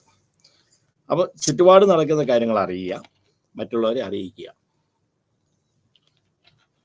അപ്പോൾ അതായിരുന്നു മീഡിയ കൊണ്ട് ആദ്യത്തെ മീഡിയയുടെ ലക്ഷണം, ഉപയോഗം. സെക്കൻഡ്, കമ്പയർ ചെയ്ത് പഠിക്കുക, കോറിലേഷൻസ് പഠിക്കുക, എങ്ങനെ കോറിലേറ്റ് ചെയ്യുക, അത് ഇതുമായിട്ട് എങ്ങനെ ബന്ധപ്പെട്ടിരിക്കുന്നു, ഇതെങ്ങനെയാണ് എന്നുള്ളത് നമ്മൾ മനസ്സിലാക്കി കൊടുക്കുക. Then cultural transmission influence societal norms. നമ്മൾ ചുറ്റുപാടുകളുള്ള കാര്യങ്ങളെക്കുറിച്ച്, കൾച്ചർ, ഞാൻ ആദ്യം തന്നെ പറഞ്ഞത്, എന്തെങ്കിലും ഒന്ന് നടക്കും മറ്റുള്ള അറിയിക്കുക. ഇപ്പം ഇന്ത്യയിലെ സ്വാതന്ത്ര്യ സമരത്തെക്കുറിച്ച് തന്നെ മഹാത്മാഗാന്ധി പറഞ്ഞു, ഇത് ഇന്ത്യ മുഴുവൻ വേണം, കാശ്മീർ മുതൽ കന്യാകുമാരി വരെ നമ്മൾ അറിയേണ്ട കാര്യമാണ്. അപ്പോൾ ഇത് ട്രാൻസ്മിഷൻ, അപ്പോൾ ഒരു കൾച്ചറുണ്ട്, ഒരു സംഗതിയുണ്ട്. അപ്പം ഇതിനെ മനസ്സിലാക്കുക, അത് ആ സൊസൈറ്റി അത് എങ്ങനെ ഇൻഫ്ലുവൻസ് ചെയ്യുന്നു എന്നുള്ളത് ചെയ്യാം. അത് മീഡിയയുടെ ഒരു ഇതായിരുന്നു. പിന്നെ വന്നപ്പോൾ റേഡിയോ ആണ്. ഞാൻ ആദ്യം തന്നെ പറഞ്ഞത് റേഡിയോ. കാരണം ആദ്യം നമ്മൾ ചുറ്റുപാടുകളിൽ നടക്കുന്ന കാര്യങ്ങൾ രാജാവ് അറിയിക്കുന്നു, അല്ലെങ്കിൽ ആൾക്കാർ കൂടിയിട്ട് പറയുന്നു. ഓരോ ഫംഗ്ഷൻ നമുക്ക് എന്തൊക്കെ കാര്യം അങ്ങോട്ടും ഇങ്ങോട്ടും പറയുന്നു. ആൾക്കാർ അങ്ങോട്ടും ഇങ്ങോട്ടും ചേരുമ്പോൾ കൾച്ചറുകളിൽ ഇത് വരുന്നു. അപ്പം എങ്ങനെ ഞാൻ ആദ്യം പറഞ്ഞ സന്ദേശം, മയൂര സന്ദേശം, ഇങ്ങനെയുള്ള കുറേ കവിതകൾ അല്ലെങ്കിൽ സന്ദേശങ്ങൾ, കാവ്യങ്ങൾ, ഇതൊക്കെ ആ സൊസൈറ്റിയിൽ. ഇപ്പം ഇവിടുന്ന് പോകുമ്പം ഒരു സ്ഥലത്തുനിന്ന് ഒരു സന്ദേശം പറഞ്ഞു വിടുമ്പോഴത്തേക്ക് ആ സ്ഥലത്തുനിന്ന് തുടങ്ങുന്നിടത്തുനിന്നുള്ള ഇത് കൾച്ചർ, ഇവിടെ സംസ്കാരം എന്താണ്, ഇവിടെ എന്താണ്, പോകുന്ന വഴികളിൽ എന്ത് നടക്കുന്നു. പ്രത്യേകിച്ച് ഈ മയൂർ സന്ദേശത്തിലേക്ക് പറയുന്നുണ്ട്, സ്ഥലവർണ്ണനകളുണ്ട്. എങ്ങനെയാണ് അവിടെ കായൽ, എങ്ങനെയുണ്ട്, ആ രാജ്യത്തിൻ്റെ ആൾക്കാരെങ്ങനെയുള്ളവരാണ്, അവിടെയുള്ള എങ്ങനെയൊക്കെയാണ് അവർ കൃഷികൾ ചെയ്യുന്നത്, എങ്ങനെയാണ് അവരുടെ യാത്രകൾ എന്നൊക്കെ പറയുന്നത് വർണ്ണിക്കുന്നുണ്ട്. അപ്പം ഇതൊക്കെ ഈ മീഡിയയിലൂടെ അറിയിക്കുന്നതാണ്. അപ്പോൾ ഇത് സന്ദേശമാണെങ്കിൽ പോലും ഇത് ഒരു കൾച്ചറൽ ട്രാൻസ്മിഷൻ നടക്കണം. പിന്നെ വന്നത് റേഡിയോ ആണ്. ഞാൻ ആദ്യം തന്നെ പറഞ്ഞത് റേഡിയോ. റേഡിയോ വന്നു കഴിഞ്ഞപ്പോഴത്തേക്കാണ് കുറച്ചും കൂടെ കൂടുതൽ ജനങ്ങളിലേക്ക് ഇറങ്ങിച്ചു, കൂടുതൽ കാര്യങ്ങൾ ജനങ്ങൾ മനസ്സിലാക്കി തുടങ്ങി. സാധാരണക്കാരന് മനസ്സിലാക്കാൻ പറ്റുക. കാരണം ബാക്കിയുള്ള കവിതകളും ഒക്കെ നമ്മൾ പഠിക്കുന്ന ആൾക്കാർക്ക് അല്ലെങ്കിൽ വിദ്യാഭ്യാസമുള്ളവർക്കായിരുന്നെങ്കിൽ ഈ റേഡിയോ ഒക്കെ വന്നത് സാധാരണക്കാരനിലേക്ക് ഇത് ഇറങ്ങിച്ചു. അത് കഴിഞ്ഞ് വന്നത് ഇൻ്റർനെറ്റ് ആൻഡ് ഡിജിറ്റൽ മീഡിയ ആണ്. അപ്പോൾ ഇതിനകത്ത് നമുക്കുണ്ടായത് റേഡിയോ വന്നു കഴിഞ്ഞാൽ ടെലിവിഷൻ ഉണ്ടായി കഴിഞ്ഞിട്ട് അത് കഴിഞ്ഞിട്ട് നമുക്ക് വന്നത് മൊബൈൽ ഫോൺ ഉണ്ടായി, ഇൻ്റർനെറ്റ് ഉണ്ടായി. ഇപ്പോൾ ഡിജിറ്റൽ മീഡിയയിലേക്ക് നമ്മൾ മാറി. അപ്പം ചുറ്റുപാടുകളെ കുറിച്ച് അറിഞ്ഞുകൊണ്ടിരുന്നു. കോറിലേഷൻ കഴിഞ്ഞു, ട്രാൻസ്മിഷൻ കഴിഞ്ഞു, റേഡിയോ വന്നു, ദെൻ ഇൻ്റർനെറ്റ് വന്നു. ഇൻ്റർനെറ്റ് വന്നപ്പോഴാണ് ആ സോഷ്യൽ മീഡിയയിലേക്ക് വ്യത്യാസമുണ്ട്. അപ്പോഴത്തേക്ക് പുതിയ പുതിയ കോൺസെപ്റ്റുകൾ സോഷ്യൽ മീഡിയയിലുണ്ടായി. ഫസ്റ്റ് ഫേസ്ബുക്കാണ്. ഫേസ്ബുക്ക് കഴിഞ്ഞു നമുക്ക് ട്വിറ്റർ വന്നു, ദെൻ ഇൻസ്റ്റാഗ്രാം വന്നു, ദെൻ സ്നാപ്ചാറ്റ് എന്ന് പറഞ്ഞു. ഇനി ഇത് ധാരാളമുണ്ട്. അത് കഴിഞ്ഞിട്ട് പിന്നെയും ധാരാളം കാര്യങ്ങൾ തുടങ്ങിയിട്ടുണ്ട്, ധാരാളം മീഡിയകളുണ്ട്. അപ്പോൾ ഫേസ്ബുക്ക് ആദ്യം നമ്മൾ വന്നു കഴിഞ്ഞാൽ കാര്യങ്ങൾ നമ്മൾ അറിയിക്കാൻ വേണ്ടിയിട്ട് അപ്പോൾ ചേഞ്ച് ചെയ്യും. അപ്പോൾ കൂടുതൽ സമയം ജനങ്ങൾ ഇത് ട്വിറ്റർ വന്നു, ഇൻസ്റ്റാഗ്രാം വന്നു, സ്നാപ്പ് ചാറ്റ് വന്നു. അപ്പം ഓരോ സമയത്തും ഓരോ രീതിയിലാണ് ഇത് ജനങ്ങളെ ഇൻഫ്ലുവൻസ് ചെയ്ത് തുടങ്ങിയത്. ഇപ്പം ഫേസ്ബുക്കിനകത്ത് കൂടുതൽ സമയം ചെയ്യാം. അപ്പോൾ അത് കുറച്ചുകൂടെ നമ്മൾ ട്വിറ്ററിലേക്ക് വരും. ഇൻസ്റ്റാഗ്രാം ആയപ്പോൾ കുറച്ചും കൂടെ അത് പേഴ്സണലായി പ്രൈവസി, സ്നാപ്ചാറ്റ് ആയപ്പോൾ കുറച്ചും കൂടെ അത് ഇതായി. അപ്പം നമുക്ക് കാര്യങ്ങൾ പറയാൻ സാധിക്കുന്നത് അങ്ങോട്ടും ഇങ്ങോട്ടും വിടുമ്പോൾ കൂടുതൽ സമയം ജനങ്ങൾ ഇതിനകത്ത് ചെയ്ത് കൂടുതൽ ആൾക്കാരുടെ കോണ്ടാക്റ്റ് വരുന്നു. അതാണ് ഇപ്പം നമ്മൾ ഒരു കാര്യം നമുക്ക് ഓരോ 1-to-1 അറിയിക്കുന്നവരും ഒരു ഗ്രൂപ്പ് ഓഫ് ആൾക്കാരെ അറിയിക്കുന്നത് ഫേസ്ബുക്കിൽ ഇട്ടാൽ മതി. ഇപ്പം ഞാനിപ്പോൾ ഇവിടെ ഇരിക്കുന്നു എന്ന് ഞാൻ ഫേസ്ബുക്കിൽ ഇട്ട് കഴിഞ്ഞ് കഴിഞ്ഞാൽ ഒരു 5 മിനിറ്റിനുള്ളിൽ തന്നെ ആൾക്കാരറിയും ഞാൻ എന്താണ് ചെയ്യുന്നത്, എവിടെയാണ് ചെയ്തത്, എന്താണെന്നുള്ളത് കുറേ അറിയാൻ പറ്റും. ട്വിറ്റർ അതുപോലെ തന്നെയാണ്, ഇൻസ്റ്റാഗ്രാം, സ്നാപ്ചാറ്റ്. അപ്പം ഇതാണ് സോഷ്യൽ മീഡിയയിലെ കോൺസെപ്റ്റ്. ഇതിനെ ബേസ് ചെയ്തിട്ട് നമ്മൾ ഈ പഠിക്കുന്നത് എങ്ങനെയാണ് നമ്മളെ influence of media and human cognition and behaviour, എങ്ങനെ ഇത് ജനങ്ങളെ ബാധിക്കുന്നു. അത് ചുറ്റുപാടുകൾ, എൻവയോൺമെന്റൽ ഇഷ്യൂസ് ആണ്. ഇത് എങ്ങനെ ഇത് ചുറ്റുപാടുകളെ ബാധിക്കുന്നു, എങ്ങനെയാണ് ഇരിക്കുന്നത്, മെന്റൽ ഹെൽത്ത് ആൻഡ് ഇഷ്യൂസ്. അപ്പോൾ നമ്മൾ എൻവയോൺമെന്റ് എന്ന് പറയുമ്പോൾ രണ്ടല്ല, ഫിസിക്കൽ ആൻഡ് എൻവയോൺമെന്റ് ആണ്. Physical environment, social environment, political environment, ഇതൊക്കെ എങ്ങനെ നമ്മൾ ഇൻഫ്ലുവൻസ് ചെയ്തിരിക്കുന്നു. അപ്പോൾ ഇത് നമ്മൾ പഠിക്കുമ്പോൾ എങ്ങനെ ഇതിൻ്റെ മീഡിയ എങ്ങനെ ചുറ്റുപാടുകളെ എങ്ങനെ ബാധിക്കുന്നു. ഞാൻ വളരുന്ന സാഹചര്യത്തിൽ ഇപ്പം എനിക്ക് ട്വിറ്റർ ഇല്ലാതെ പറയാം, ആൾക്കാർ നിങ്ങൾക്കില്ലേ ഫേസ്ബുക്കില്ലേ. അപ്പോൾ ഇത് എൻവയോൺമെന്റ് ഇഷ്യൂ ആണിത്. പിന്നെ മെൻ്റൽ ഹെൽത്ത്, ഇത് ഞാൻ കൂടുതൽ ഇതിനകത്ത് സ്പെൻഡ് ചെയ്യുമ്പോൾ എൻ്റെ മാനസികമായ നിലയെ ഇതെങ്ങനെ ബാധിക്കുന്നു, അത് പോസിറ്റീവായിട്ടാണ് നെഗറ്റീവായിട്ടാണ് ബാധിക്കും. ഇഷ്യൂസ് എന്ന് പറയുമ്പോൾ അപ്പോൾ എന്തൊക്കെയാണ് അതിൻ്റെ പ്രശ്നങ്ങളുണ്ടാകുന്നത്. കൂടുതൽ സമയം ഞാൻ ഇൻ്റർനെറ്റിനകത്ത് അല്ലെങ്കിൽ കൂടുതൽ സമയം ഞാൻ ഡിജിറ്റൽ മീഡിയയിൽ നമ്മൾ ഉപയോഗിച്ചിരുന്നു. എൻ്റെ കണ്ണിന് എന്ത് പറ്റുന്നു, ബ്രെയിനിന് എന്ത് പറ്റുന്നു, എൻ്റെ ശാരീരികമായ ഹെൽത്തിന് എന്ത് പ്രശ്നം പറ്റുന്നു, അതാണ്. അപ്പോൾ ഇവിടെ മെൻ്റൽ ഇഷ്യൂസ് എന്ന് പറയുമ്പോൾ ഡിപ്രഷൻ ഉണ്ടാകുന്നുണ്ടോ, ആങ്സൈറ്റി ഉണ്ടാകുന്നുണ്ടോ, അതെങ്ങനെയൊക്കെ നമ്മളെ ബാധിക്കുന്നു. ദെൻ പൊളിറ്റിക്സ്, സാമൂഹികമായ മാറ്റങ്ങളെല്ലാം തന്നെ ഇപ്പം സോഷ്യൽ മീഡിയയിലൂടെയാണ് നമ്മൾ കാര്യങ്ങൾ അറിയിക്കുന്നത്. പൊളിറ്റിക്സ് എന്ന് പറയുന്നത് രാഷ്ട്രീയപരമായി മാത്രമല്ല, വ്യക്തികൾ ഉണ്ടാക്കുന്നതിന് നമ്മൾ പൊളിറ്റിക്കലായിട്ട് വരും. ഇത് രാഷ്ട്രീയ ഒരു പാർട്ടിയോ കോൺഗ്രസോ BJPയോ മാർക്സിസ്റ്റോ അങ്ങനെയുള്ള പാർട്ടിയെക്കുറിച്ചല്ല. പൊളിറ്റിക്സ് എന്ന് പറയുമ്പോൾ കോമൺ ആയിട്ട് നമ്മുടെ സാമുദായികമായി എന്തൊക്കെ ഇഷ്യൂസ് ഉണ്ടാകുന്നുണ്ട്. എഡ്യൂക്കേഷൻ, എങ്ങനെ വിദ്യാഭ്യാസത്തെ, ഞാൻ നേരത്തെ തന്നെ പറഞ്ഞിരുന്നു, കോവിഡ് വന്നു കഴിഞ്ഞ സമയത്ത് വിദ്യാഭ്യാസത്തെ ഇത് ബാധിച്ചത്. അപ്പോൾ ഓൺലൈനായി. അപ്പോൾ ആദ്യം ഓൺലൈൻ വന്നപ്പോൾ എല്ലാവർക്കും എതിരായിരുന്നു. എന്താണ് ഓൺലൈൻ കുട്ടികളെ ബാധിക്കും, അതെങ്ങനെ അവർ കൂടുതൽ സമയം ഫോണിനകത്ത് ഉപയോഗിക്കും, ഫോണിനകത്തോട് മിസ്യൂസ് ചെയ്യാൻ സാധ്യതയുണ്ട്, കൂടുതൽ സമയം കുട്ടികൾ ഇരിക്കണം, അത് ഇൻ്റർനെറ്റ് കിട്ടുന്നില്ല, ധാരാളമായി. പക്ഷേ പിന്നെ വന്നു കഴിഞ്ഞപ്പോൾ പിന്നെ തിരിച്ച് ഇതെല്ലാം കഴിഞ്ഞ് ഇതെല്ലാം ശരിയാക്കി കഴിയുമ്പോൾ നേരെ നമ്മൾ സ്കൂളിൽ പോകുമ്പോൾ കുട്ടികൾക്ക് പോകാൻ കഴിയണം, ഞാൻ ഓൺലൈനിൽ പഠിച്ചോളാം, എനിക്ക് പോകണ്ട. അപ്പം ഇത് വിദ്യാഭ്യാസത്തെ എങ്ങനെ നെഗറ്റീവ് പോസിറ്റീവായിട്ട് നമ്മൾ കഴിക്കും. കാരണം പോസിറ്റീവാണെന്നുള്ള എല്ലാം പെട്ടെന്ന് എല്ലാ സമയത്തും നമുക്ക് അറിയിക്കാൻ പറ്റും, ചേഞ്ചസ് അറിയിക്കാൻ പറ്റും, പുതിയ മാറ്റങ്ങൾ കുട്ടികൾക്ക് പഠിക്കാൻ പറ്റും, ഇന്നുണ്ടാകുന്ന കാര്യങ്ങളെ കുറിച്ച് പഠിക്കാൻ പറ്റും. നെഗറ്റീവ് കൂടുതൽ സമയങ്ങൾ അതിനകത്ത് സ്പെൻഡ് ചെയ്യുമ്പോൾ, വിദ്യാഭ്യാസത്തിൻ്റെ പേര് സ്പെൻഡ് ചെയ്യുമ്പം പഠിക്കാനുള്ള സമയം പോകുന്നു, ഇന്റർപേഴ്സണൽ റിലേഷൻഷിപ്പ് മോശമാകുന്നു. കാരണം സോഷ്യലൈസേഷൻ എന്ന് പറഞ്ഞ് കുട്ടികൾ പുറകോട്ടാകുന്നു. ദെൻ LGBTQ ഏതെന്നാ വെച്ച് കഴിഞ്ഞാൽ ലെസ്ബിയൻ, ഗേ, ബൈസെക്ഷൽ, ട്രാൻസ്ജെൻഡർ അങ്ങനെയുള്ള കാര്യങ്ങൾ അവരാണ്. പിന്നെ then it is affecting the community, സമൂഹത്തെ ഇത് ബാധിക്കണം. ദെൻ എക്കണോമിക്, സാമുദായിക സാമ്പത്തിക മേഖലകളിൽ ഇത് എങ്ങനെയൊക്കെ ബാധിക്കുന്നു, ഇത് എന്തൊക്കെയാണ് ഇത് ഇൻഫ്ലുവൻസ് ചെയ്യാൻ സാധിക്കുന്നത്. Then poverty. അപ്പോൾ എക്കണോമിക് എന്ന് വെച്ചാൽ ഇൻ്റർനാഷണൽ ഒരു ചേഞ്ചാണ് ഉണ്ടാക്കുന്നത്. നമ്മൾ സാമ്പത്തികം എന്ന് പറയുമ്പം ഒരു ഗ്ലോബലൈസേഷൻ, ഗ്ലോബൽ വ്യൂവിലാണ് ചിന്തിക്കുന്നത്. പോവർട്ടി എന്ന് പറയുന്നത് നമുക്ക് ജനത്തെ ഇതെങ്ങനെ ബാധിക്കുന്നു, കാരണം തൊഴിലില്ലായ്മകൾ ഉണ്ടാകുന്നുണ്ടോ, ബാക്കിയുള്ള കാര്യങ്ങൾ ഉണ്ടാകുന്നുണ്ടോ, ജനത്തിൻ്റെ ഇത് ഹെൽത്തിനെ എങ്ങനെ ബാധിക്കുന്നു, അവരുടെ സാമുദായികം, മാനസിക, ശാരീരിക, സാമ്പത്തിക ഇങ്ങനെയുള്ളത്. ഇതെല്ലാം കൂടെയാണ് ഈ ഇൻഫ്ലുവൻസ് അല്ലെങ്കിൽ കോഗ്നേഷൻ, ഓരോരുത്തരുടെ ചിന്താഗതികൾ. കാരണം എക്സാമ്പിൾ LGBTQI എന്ന് പറഞ്ഞ് പണ്ട് ലെസ്ബിയൻ എന്നൊക്കെ പറഞ്ഞാൽ നമുക്ക് സമൂഹത്തിൽ ഉൾക്കൊള്ളാൻ പറ്റില്ലായിരുന്നു. ഇപ്പം നമ്മൾ ഉൾക്കൊള്ളുന്നുണ്ട്. ട്രാൻസ്ജെൻഡേഴ്സ് നമ്മൾ തള്ളിക്കളഞ്ഞാണ്. അവരെക്കുറിച്ചുള്ള ധാരണകൾ എന്താണ്, അവരെന്താണ്, എന്തുകൊണ്ട് അവരെങ്ങനെയായി, എന്താണ് അവരുടെ സൈക്കോളജിക്കൽ, എന്താണ് അവരുടെ ശാരീരികമായ പ്രശ്നം, ഇതിനെക്കുറിച്ച് പഠിക്കാനായിട്ട് നമുക്ക് തരും. അതൊക്കെ ഈ സോഷ്യൽ മീഡിയയുടെ ഗുണങ്ങളാണ്. ദെൻ അപ്പോൾ എന്താണ് അടുത്ത് നമ്മൾ ഓരോന്ന് നോക്കാൻ തുടങ്ങി. ഇത് കുറച്ചും കൂടെ കൂടുതലായിട്ട് നമ്മൾ നിങ്ങൾ മൂവി കാണുമ്പം അല്ലെങ്കിൽ ഇതിനകത്ത് കൂടുതൽ സമയം സ്പെൻഡ് ചെയ്യുമ്പോൾ, മറ്റേ നമ്മളൊരു സിനിമ കാണണമെന്ന് വെച്ചാൽ സിനിമ കാണണമെങ്കിൽ ആ സിനിമയുടെ സമയത്ത് പോയി തിയേറ്ററിൽ പോയിരുന്നാൽ കാണാൻ പറ്റുമായിരുന്നു. 2, 3, 4 വർഷമാണ്. ഇപ്പം 24/7 ആണ് നമ്മൾ കാണുന്നത്. 24 മണിക്കൂർ നമ്മൾ കാണാം. അപ്പം ഇത് കുട്ടികളെ ഇത് എങ്ങനെ ബാധിക്കുന്നുണ്ട്? ഇവരുടെ വൈകാരികമായ കാര്യങ്ങൾ, അതായത് കൂടുതൽ ഇതിനകത്ത് ചെലവഴിക്കുമ്പോൾ, ഇൻ്റർനെറ്റിൽ ചെലവഴിക്കുമ്പോൾ, ഇൻസ്റ്റാഗ്രാമിൽ ചെലവഴിക്കുമ്പോൾ അത് എങ്ങനെ അവർ വൈകാരികമായിട്ട് അവരെ ബാധിക്കുന്നു. ഒരു ഉദാഹരണം നമ്മൾ പറയുന്നത്, ഇപ്പം നമ്മളൊരു ഹോട്ടലിൽ പോവുകയാണെന്നിരിക്കട്ടെ, അച്ഛൻ, അമ്മ, 2 മക്കൾ, 4 പേരുടെയിലും ഫോൺ ഉണ്ടാവും. അപ്പം ഫോൺ ഉണ്ടായി കഴിഞ്ഞ് കഴിഞ്ഞാൽ ഒരാൾ ഓർഡർ എടുക്കാൻ വന്നു കഴിഞ്ഞ് കഴിഞ്ഞാൽ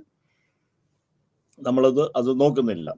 നമുക്ക് എന്താവശ്യം എന്ന് പറയുന്നത്, നമ്മൾ എന്തെങ്കിലും കഴിച്ചുകൊണ്ടിരിക്കുന്നത് തമ്മിൽ ഒരു പേഴ്സണൽ ബന്ധങ്ങളുണ്ടാവില്ല, അങ്ങോട്ടും ഇങ്ങോട്ടും സംസാരിക്കുന്നത്. പക്ഷെ വീട്ടിൽ ഇരുന്നിട്ട് നമ്മൾ നോക്കുമ്പോൾ പണ്ട് കാലഘട്ടങ്ങളിൽ അച്ഛനും അമ്മയും മക്കളും എല്ലായിരുന്നു അങ്ങോട്ടും ഇങ്ങോട്ടും സംസാരിച്ചിരുന്നിട്ടാണ് ചെയ്യുന്നത്. ഇപ്പം അതല്ല, ഇപ്പം അവരവരുടെ പേഴ്സണൽ കാര്യങ്ങൾ നോക്കിക്കൊണ്ടിരിക്കുകയാണ്.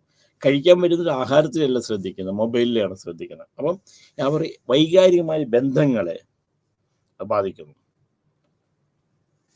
കാരണം അടുത്ത് നോക്കുക, what sort of idea children get from the movies. ഇതിനകത്ത് കാണുന്ന സിനിമ കൊണ്ട് എന്താണ് അവർക്ക് കിട്ടുന്നത്. അതേപോലെ തന്നെ എത്ര പേര് TV കാണാൻ, സിനിമ കാണാനായിട്ട് പോകുന്നുണ്ട്, എത്ര ഫ്രീക്വൻ്റ് ആയിട്ട് എത്ര പേര് പോകുന്നുണ്ട്, എത്ര ഇടപെടുന്നു. ഞാൻ വല്ലപ്പോഴും വർഷത്തിലൊരിക്കലാണ്. കാരണം എന്താ വെച്ചാൽ എല്ലാം നമ്മുടെ കയ്യിലിരിക്കുകയാണ്, നമ്മൾ അങ്ങോട്ട് പോകേണ്ട കാര്യമില്ല.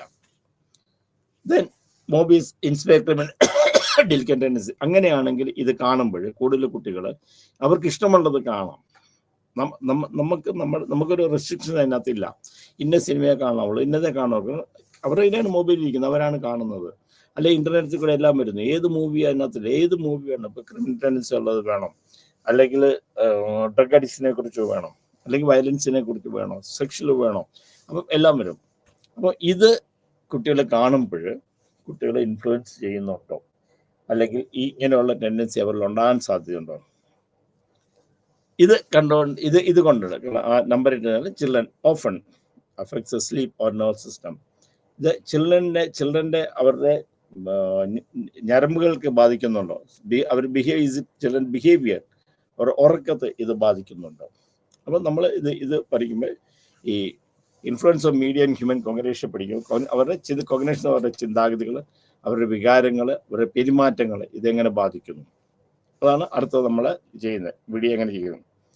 അപ്പോൾ ആദ്യം നമ്മൾ ഇതിനെക്കുറിച്ച് പല റിസർച്ചുകളും നമ്മൾ നടത്തിക്കൊണ്ട്, അപ്പം പറഞ്ഞതെന്നു വെച്ച് കഴിഞ്ഞാൽ മീഡിയ ആൻഡ് സൈക്കോളജി ലെവലിൽ മെമ്മറി ഈസ് ചേഞ്ചിങ്. കാരണം എന്താ വെച്ചാൽ മെമ്മറി ചേഞ്ച് പല കാര്യങ്ങളും നമ്മൾ ആലോചിച്ചുകൊണ്ടിരുന്നതാണ്, നമ്മൾ വായിച്ച് മനസ്സിലാക്കി നമ്മൾ ഓർമ്മയിൽ വെക്കുന്നതാണ്. ഇപ്പം എല്ലാം ഫിംഗർ ടിപ്പിലാണെന്നുള്ളത്, നമ്മൾ പലതും ഓർത്തിരിക്കേണ്ട കാര്യമില്ല. പണ്ട് കാലഘട്ടങ്ങളിലാണെങ്കിൽ ഓരോ കാര്യങ്ങൾ നമ്മൾ ആലോചിച്ച് നമ്മൾ എടുക്കണമായിരുന്നു. നമ്മളൊരു സ്ഥലത്ത് പോകണം, നമ്മൾ വഴിയെക്കുറിച്ച് നമ്മൾ പഠിച്ചു വെക്കണമായിരുന്നു. ഇപ്പം അതിൻ്റെ ആവശ്യമില്ല, ഗൂഗിൾ മാപ്പ് ഇട്ടാൽ അവിടെ എത്തും.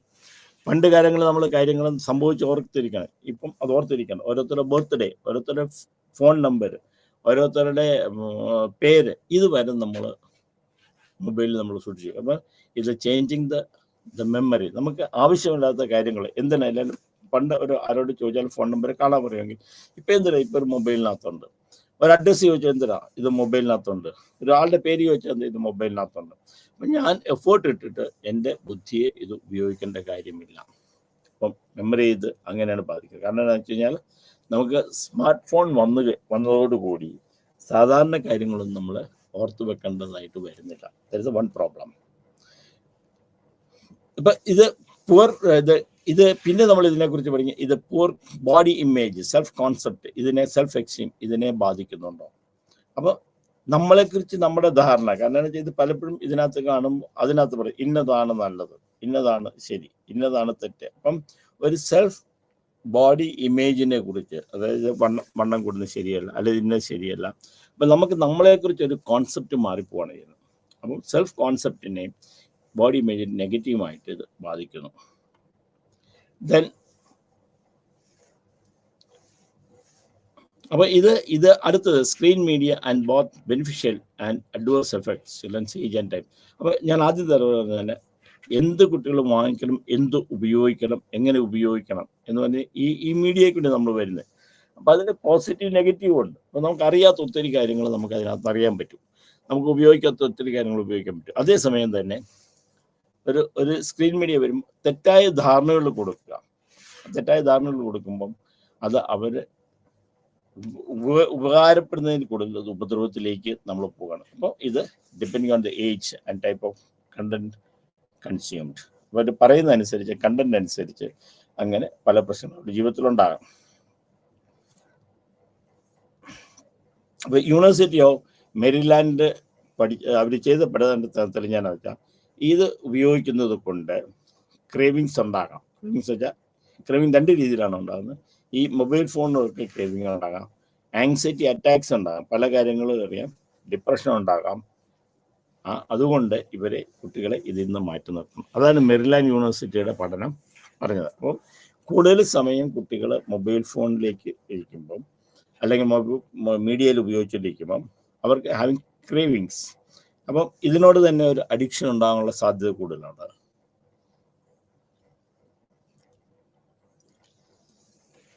ആങ്സൈറ്റി ഉണ്ടാകാൻ സാധ്യത, പിന്നെ വിഷാദവും പലപ്പോഴും മീഡിയയ്ക്ക് അഡിക്റ്റ് ചെയ്തിട്ട് സൂയിസൈഡ് ചെയ്യുന്നതായിട്ടുള്ള റിപ്പോർട്ട് വരെ ഉണ്ടായിട്ടുണ്ട്.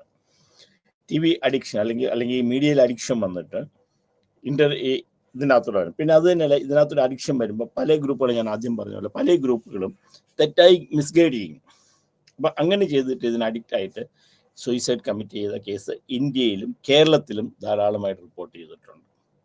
അപ്പം ഇത് മെരിലാൻഡ് യൂണിവേഴ്സിറ്റി പറയുന്നതെന്ന് വെച്ചാൽ അവർക്ക് ആങ്സൈറ്റി ഉണ്ടാകാം, ഡിപ്രഷൻ ഉണ്ടാകാം എന്ന് പറഞ്ഞാൽ അവരെ കൂടുതൽ സൂയിസൈഡിനെ കുറിച്ച് പറഞ്ഞാൽ suicide now days it is happening suicide.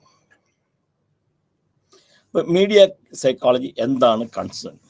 ഈ മീഡിയ സൈക്കോളജി എന്ന് വെച്ചാൽ സൈക്കോളജി ആൻഡ് മീഡിയ സൈക്കോളജി എന്താണ് കൺസേൺ വിത്ത് എന്ന് പറഞ്ഞാൽ, ആദ്യത്തെ the social and psychological aspects of communication between people. വൈകാരികവും മാനസികവുമായിട്ടുള്ള ആൾക്കാർ തമ്മിലുള്ള കമ്മ്യൂണിക്കേഷൻ, ഇതെങ്ങനെ എഫക്റ്റ് ചെയ്തു, എങ്ങനെ എഫക്റ്റ് ചെയ്യുന്നില്ല, is a positive or negative. അപ്പോൾ social and psychological aspects of communication അങ്ങോട്ടും ഇങ്ങോട്ടും നമ്മുടെ സംഭാഷണത്തിൽ പലപ്പോഴും എങ്ങനെ ഉണ്ടാകുന്നു, അതിൻ്റെ വൈകാരികമായ സാമുദായികമായ ഗുണങ്ങൾ അല്ല നേട്ടങ്ങൾ എന്തൊക്കെയുണ്ട്. അത് നമ്മൾ പറയുകയാണെങ്കിൽ കമ്മ്യൂണിക്കേഷനകത്ത് നേരത്തെ ഉണ്ടായിക്കൊണ്ടിരുന്നത് വെച്ചാൽ 1-to-1 ഉണ്ടായിരുന്നു. ഒരു വൈകാരികമായ ബന്ധം അച്ഛനും അമ്മയും മക്കളും തമ്മിൽ സംസാരിക്കുമ്പോൾ ഉണ്ടായിരുന്നു. അപ്പം ഇതിനകത്ത് ആ ഒരു വൈകാരികമായ ബന്ധം ഉണ്ടാകുന്നില്ല. പ്രതി അത് ഒരു മെറ്റാലിക് റിലേഷൻഷിപ്പിലേക്ക് നമ്മൾ പോകുന്നു. അപ്പം ഇത് how it is affecting. Then അപ്പം the people groups, അപ്പം ഇതിൻ്റെ social and psychological aspects of communication between people are mediated by some technology. ഈ ടെക്നോളജി കൊണ്ടാണോ ഈ ബന്ധങ്ങൾ ഉണ്ടാകുന്നത്, അല്ലെങ്കിൽ ടെക്നോളജി എങ്ങനെ ഈ ബന്ധത്തെ ബാധിക്കുന്നു? പിന്നെ മീഡിയ ആൻഡ് ഹ്യൂമൻ ബിഹേവിയർ. അപ്പോൾ എങ്ങനെ ഇതിൻ്റെ പെരുമാറ്റങ്ങൾ, അപ്പം ആദ്യം കമ്മ്യൂണിക്കേഷൻ എന്തൊക്കെ പ്രശ്നങ്ങളുണ്ടാകുന്നു, അവരുടെ ബന്ധങ്ങൾ എന്ന് പറയുന്നത് അവരുടെ പരസ്പരം അവർ ബന്ധപ്പെടുന്നത്, അവർ കാര്യങ്ങൾ ചെയ്യുന്നത് ഒരു ടെക്നോളജി ബേസ്ഡ് ആണോ, ആണെങ്കിൽ അത് എങ്ങനെ സമൂഹത്തെ ബാധിക്കുന്നു, വ്യക്തികളെ ബാധിക്കുന്നു. അതല്ല, പിന്നെ ഹ്യൂമൻ ബിഹേവിയർ, ഓരോരുത്തരുടെ പെരുമാറ്റത്തിൽ അതെങ്ങനെ ബാധിക്കുന്നു. പിന്നെ മീഡിയ കൊണ്ട് എന്തൊക്കെ, അതായത് സൈക്കോളജി പഠിക്കുന്നതിന് physical and cognitive and emotional aspects of brain media interference. അപ്പം തലച്ചോറിനകത്ത് ഇത് എന്തൊക്കെ കാര്യങ്ങൾ ഉണ്ടാക്കുന്നു, അത് എങ്ങനെ ഇതിനെ ബാധിക്കുന്നു. അപ്പം media psychology concern with psychology എന്തൊക്കെയാണ് പഠിക്കുന്നത്. ഒന്ന്, കമ്മ്യൂണിക്കേഷനെ അതെങ്ങനെ ബാധിക്കുന്നു, ഗ്രൂപ്പിൻ്റെ ടെക്നോളജി ആയിട്ട് അതെങ്ങനെ ചെയ്യുന്നു, പിന്നെ ഇന്റർപേഴ്സണൽ റിലേഷൻഷിപ്പിൻ്റെ ഓരോ വ്യക്തികളുടെ ബിഹേവിയറിനെ അതെങ്ങനെ ബാധിക്കുന്നു, അല്ലെങ്കിൽ ഓരോ psychological and cognitive emotional aspects of brain അതെങ്ങനെ തലച്ചോറിനെ ഇത് ബാധിക്കുന്നു. എന്തൊക്കെയാണ് ഇതിനെക്കുറിച്ച് നമ്മൾ face to face oral communication. അപ്പം നമ്മൾ ഇതിനെക്കുറിച്ച് നമ്മൾ പഠിക്കാറില്ല. കാരണം എന്താണെന്ന് വെച്ച് കഴിഞ്ഞാൽ ടെക്നോളജി വരുമ്പോൾ ഫേസ് ടു ഫേസ് ഇതില്ല. അപ്പം രണ്ടും തമ്മിൽ വെച്ചിട്ട് ഇത് എങ്ങനെ ഫേസ് ടു ഫേസ് ഇത് കമ്മ്യൂണിക്കേഷനെ ബാധിക്കുന്നു അത് പഠിക്കുന്നത്. പക്ഷെ ആക്ച്വലി ടെക്നോളജിയെ എങ്ങനെ ഇത് ബാധിക്കുന്നു എന്നാണ് പഠിക്കുന്നത്. Science and technology behind devices. അപ്പോൾ ഇതിനപ്പുറത്തേക്ക് ഇത് കഴിഞ്ഞിട്ട്, അതായത് ടെക്നോളജി ഇല്ലാതെ ഉള്ള കമ്മ്യൂണിക്കേഷനെ കുറിച്ച് നമ്മൾ പഠിക്കുന്നില്ല. ഈ മീഡിയയിൽ ടെക്നോളജി ബേസ്ഡ് കമ്മ്യൂണിക്കേഷൻ പഠിക്കണം. അപ്പോൾ ഇതിനകത്ത് ലാംഗ്വേജ് ഡെവലപ്പ് ചെയ്യുന്ന ഇതിനെക്കുറിച്ച് നമ്മൾ പഠിക്കുന്നില്ല. അപ്പോൾ ഇതുകൊണ്ട് എന്തൊക്കെ ലാംഗ്വേജ് ഡെവലപ്പ് ചെയ്യും, അതെങ്ങനെ ചെയ്യുന്നു, അതിനെക്കുറിച്ച് നമ്മൾ പഠിക്കുന്നില്ല. അപ്പം ആദ്യം പഠിക്കുന്നത് ടെക്നോളജി എങ്ങനെ ഇതിനെ ബാധിക്കുന്നു, ഇന്റർപേഴ്സണൽ റിലേഷൻഷിപ്പിൽ ഒരാളുടെ ഈ ടെക്നോളജി എങ്ങനെ, അല്ലെങ്കിൽ ഈ മീഡിയ എങ്ങനെ ബാധിക്കുന്നു, പിന്നെ ഓരോരുത്തരുടെ ശാരീരിക മാനസികമായ വളർച്ചയിൽ എങ്ങനെ മീഡിയ ബാധിക്കുന്നു. ഇത് എന്തൊക്കെ ഇതിന് ചെയ്യുന്നില്ല എന്ന് വെച്ചാൽ ഫേസ് ടു ഫേസ് നമ്മൾ 1-to-1 ആയിട്ടുള്ള കമ്മ്യൂണിക്കേഷൻ നമ്മൾ ഇതിനകത്ത് പഠിക്കുന്നില്ല. ടെക്നോളജിക്ക് അപ്പുറം നമ്മളുള്ള കാര്യങ്ങൾ നമ്മൾ പഠിക്കുന്നില്ല. ലാംഗ്വേജിൻ്റെ ഡെവലപ്മെന്റിനെ കുറിച്ച് നമ്മൾ മീഡിയയിൽ പഠിക്കുന്നില്ല. ഇപ്പം ഒരാളുടെ റോൾ ഓഫ് മീഡിയ സൈക്കോളജിസ്റ്റ് എന്തൊക്കെ റോളാണ്. അപ്പം നമ്മളിത് ചെയ്യുന്ന ഒരു സൈക്കോളജിസ്റ്റിനെ സംബന്ധിച്ചിടത്തോളം people adapt the fast pace of technological advancement. ഇത് എങ്ങനെ നിങ്ങളെ കൈകാര്യം ചെയ്യണം, അത് എങ്ങനെ നിങ്ങൾ മനസ്സിലാക്കണം, അതെങ്ങനെ ഇത് ചെയ്യണം എന്ന് അവരെ പറഞ്ഞ് മനസ്സിലാക്കി കൊടുക്കുന്നതാണ് ഒന്ന് മീഡിയ സൈക്കോളജിസ്റ്റിന്റെ ജോലി. രണ്ടാമത്തെ, increase the accountability of others and journals of professional standards. അപ്പം ഇതിനകത്ത് വരുന്ന കാര്യങ്ങളെക്കുറിച്ച്, അതിൻ്റെ ഡെവലപ്മെൻറ്റ്, അതെങ്ങനെ ജേർണലിസ്റ്റിൻ്റെ കാര്യങ്ങൾ, അതിനെക്കുറിച്ചുള്ള പറഞ്ഞ് മനസ്സിലാക്കി കൊടുക്കുക ചെയ്യാം. Explicating how correlation between media use and behaviour is not equal to media causing that behaviour. Media ഉപയോഗിക്കുന്നത് കൊണ്ട് അതെങ്ങനെയൊക്കെ നമ്മുടെ ബിഹേവിയറിനെ ബാധിക്കുന്നു, അല്ലെങ്കിൽ എങ്ങനെയൊക്കെയാണ് ഇത് നമ്മളെ അഫക്റ്റ് ചെയ്യുക, നമ്മുടെ ജീവിതത്തെ അഫക്റ്റ് ചെയ്യുക എന്ന് പറഞ്ഞ് അതിൻ്റെ തമ്മിലുള്ള ബന്ധം. മീഡിയ കോസിങ്, ഒരു മീഡിയ ഉള്ളതുകൊണ്ട്, അതായത് നമ്മളിവിടെ മീഡിയ ഉണ്ടാക്കുന്നത് കൊണ്ട്, മൊബൈൽ ഫോൺ ഉണ്ടാക്കുന്നത് കൊണ്ടുള്ള ഇതിനെക്കാട്ടും കൂടുതൽ ഇത് ഉപയോഗിക്കുമ്പോൾ നമുക്കുണ്ടാകുന്ന പ്രശ്നങ്ങളെ കുറിച്ചാണ് നമ്മൾ മീഡിയ സൈക്കോളജി ചെയ്യുക. അതായത് എങ്ങനെ ഉപയോഗിക്കണം, how positively you can use it, how it is affecting your behaviour. ഇത് എങ്ങനെ നിങ്ങൾ ഉപയോഗിക്കുന്നതുകൊണ്ട്, സമൂഹത്തിന് മാത്രമല്ല, ഇത് നിങ്ങൾ ഉപയോഗിക്കുന്നത് കൊണ്ട് നിങ്ങൾക്ക് എന്തൊക്കെ പ്രശ്നങ്ങളുണ്ടാകുന്നു. അപ്പം മീഡിയ ഉണ്ടാക്കുന്നതിലും ഹൗ നിങ്ങളുടെ ഉപയോഗവും മീഡിയയും തമ്മിലുള്ള ആ ബിഹേവിയറും തമ്മിലുള്ള ഇതിനെക്കുറിച്ചാണ് നമ്മൾ മീഡിയ സൈക്കോളജി പറഞ്ഞു കൊടുക്കുന്നത്. അപ്പം പിന്നെ ഇത് പറഞ്ഞ് മനസ്സിലാക്കുക, ഇത് എങ്ങനെ നമുക്ക് ഉപയോഗിക്കാം, എന്തൊക്കെ ഗുണങ്ങളാണുള്ളത്, ഏതൊക്കെ രീതിയിലാണ് ചെയ്യേണ്ടത്, ഇതെങ്ങനെ നിങ്ങളെ ബാധിക്കുന്നു, ഇതിനെക്കുറിച്ച് നമ്മൾ ആൾക്കാർ ബോധവൽക്കരണം ആണ് സൈക്കോളജിസ്റ്റിൻ്റെ ജോലി. കൂടുതൽ ഇത് എങ്ങനെ നിങ്ങളെ അഫക്റ്റ് ചെയ്താൽ ഇതിന് എങ്ങനെ രക്ഷപ്പെടാം, എന്തൊക്കെ കൊണ്ട് അഫക്റ്റ് ചെയ്യുന്നു, ഇത് പറഞ്ഞ് മനസ്സിലാക്കി കൊടുക്കുക. പിന്നെ ഈ ടെക്നോളജിയുടെ ഓരോരുത്തരെ എങ്ങനെ ഇത് ബാധിക്കുന്നു, ഇത് എങ്ങനെ ഇത് നമുക്ക് കൺട്രോൾ ചെയ്യണം, അതിനെക്കുറിച്ചുള്ള അസസ്മെൻറ്റും ഇവാലുവേഷൻ റിസർച്ചും ഒക്കെയാണ് മീഡിയ സൈക്കോളജിസ്റ്റ് ചെയ്യുന്നത്. പിന്നെ technology education, media literacy education, അപ്പോൾ ഇൻ്റഗ്രേറ്റിംഗ് ഇത് എല്ലാം കൂടെ ചെയ്യുക. ഇതൊന്നും വേണ്ടാന്ന് വെക്കാൻ നമുക്ക് പറ്റില്ല. ഇത് എങ്ങനെ യൂസ് ചെയ്യണം, ഇതെങ്ങനെ നമ്മൾ കാര്യങ്ങൾ ഉപയോഗിക്കണം, എങ്ങനെ അത് ഉപകാരപ്രദമാകാം എന്ന് ഉള്ള രീതിയിൽ ആൾക്കാരെ മനസ്സിലാക്കി കൊടുക്കുക. അതാണ് ഒരു മീഡിയ സൈക്കോളജിസ്റ്റിൻ്റെ ജോലി എന്ന് പറഞ്ഞാൽ. അത് മീഡിയ ഇല്ലാതാക്കില്ല, മീഡിയ വളരുന്നതോട് തന്നെ അത് എങ്ങനെ മനുഷ്യനെ ബാധിക്കുന്നു, അതെങ്ങനെ നമ്മളെ വ്യക്തിപരമായിട്ട് ബാധിക്കാതിരിക്കാം, അതിന് നമ്മൾ എന്തൊക്കെ കാര്യങ്ങൾ ചെയ്യണം, ഏതൊക്കെ രീതിയിലാണ് നമ്മൾ അതിനെ നേരിടേണ്ടത്, ഇതിനെക്കുറിച്ച് ബോധവൽക്കരണമാണ് ഒരു മീഡിയ സൈക്കോളജി ജോലി. ദെൻ അപ്പം ഇതിനെ നമ്മൾ എങ്ങനെയൊക്കെ നമ്മൾ മനസ്സിലാക്കി കൊടുക്കാം. ഇത് മീഡിയയ്ക്കുള്ള നമ്മൾ നോക്കാം, റൈറ്റിങ്ങിനെ കുറിച്ചുള്ള അപ്പിയറൻസിനെ കുറിച്ച് നമുക്ക് മനസ്സിലാക്കാം, അപ്പിയറൻസ് ഷോസ് കാണിച്ച് നമുക്ക് മനസ്സിലാക്കാം, അങ്ങനെ ചെയ്യാം. Consulting and coaching media work force, ഇവരെ നമ്മൾ കൺസൾട്ട് ചെയ്ത് എന്തൊക്കെ നമ്മൾ ചെയ്യാം, കോച്ച് ചെയ്ത് എന്തൊക്കെ ചെയ്യാൻ പറ്റും, എങ്ങനെയൊക്കെയാണ് ഇതിനെ ചെയ്യേണ്ടത്, ഏതൊക്കെ രീതിയിൽ കൺട്രോൾ ചെയ്യാം, അങ്ങനെയൊക്കെയുള്ള രീതിയിലുള്ള അതിനെക്കുറിച്ചുള്ള പഠനം. അതായത് മീഡിയ വേണ്ടെന്നുള്ളതല്ല, മീഡിയ എങ്ങനെ നമ്മളെ ബാധിക്കാതിരിക്കാം, അതാണ്. Research identifying ways to improve all forms of media. ഇത് മീഡിയ ഇമ്പ്രൂവ് ചെയ്യണം, മീഡിയ ഇമ്പ്രൂവ് ചെയ്യാതിരിക്കാൻ പറ്റില്ല. കാരണം മീഡിയ ഇന്നത്തെ കാലഘട്ടത്തിൽ നമ്മൾ ആർട്ടിഫിഷ്യൽ ഇൻ്റലിജൻസിൻ്റെ സമയത്ത് വന്നു. ഇനി കുറച്ചും കൂടെ കൂടുതൽ നമ്മൾ അടുത്ത സ്റ്റേജിലേക്ക് പോവാണ്. മീഡിയ ഇല്ലാതെ പറ്റില്ല, പക്ഷെ എങ്ങനെ ഇത് ഗുണകരമായിട്ട് ചെയ്യാൻ പറ്റും എന്നുള്ള റിസർച്ച് നടത്തുക, അതിനുവേണ്ടി ഹെൽപ്പ് ചെയ്യുക, അതാണ് മീഡിയ സൈക്കോളജിസ്റ്റിൻ്റെ ജോലി. Then apply new media technology to the practice of clinical psychology. ഇനി നമുക്കിത് എങ്ങനെ ഉപയോഗിക്കാൻ പറ്റും, അതായത് ഒരു സൈക്കോളജിസ്റ്റിനെ സംബന്ധിച്ചിടത്തോളം ഇത് എങ്ങനെ ചെയ്യാൻ പറ്റും, ഡിസ്റ്റൻസ് ലേണിങ്ങിന് ഇത് എങ്ങനെ ഉപയോഗിക്കാം, ഒരു ക്ലാസ് റൂമിൽ ഇത് എങ്ങനെ ഉപയോഗിക്കാൻ പറ്റും, വ്യക്തിപരമായ ബന്ധങ്ങൾക്ക് എങ്ങനെ സാധിക്കും, വിദ്യാഭ്യാസത്തിന് ഇത് എങ്ങനെ ഹെൽപ്പ് ചെയ്യാൻ സാധിക്കും. കാരണം ഇതിനെക്കുറിച്ചുള്ള ഒരു ബോധമുണ്ടാക്കുക, അതായത് ബോധവൽക്കരിക്കുക, അതാണ് ഈ മീഡിയ സൈക്കോളജിസ്റ്റിൻ്റെ ജോലി എന്ന് പറയുന്നത്.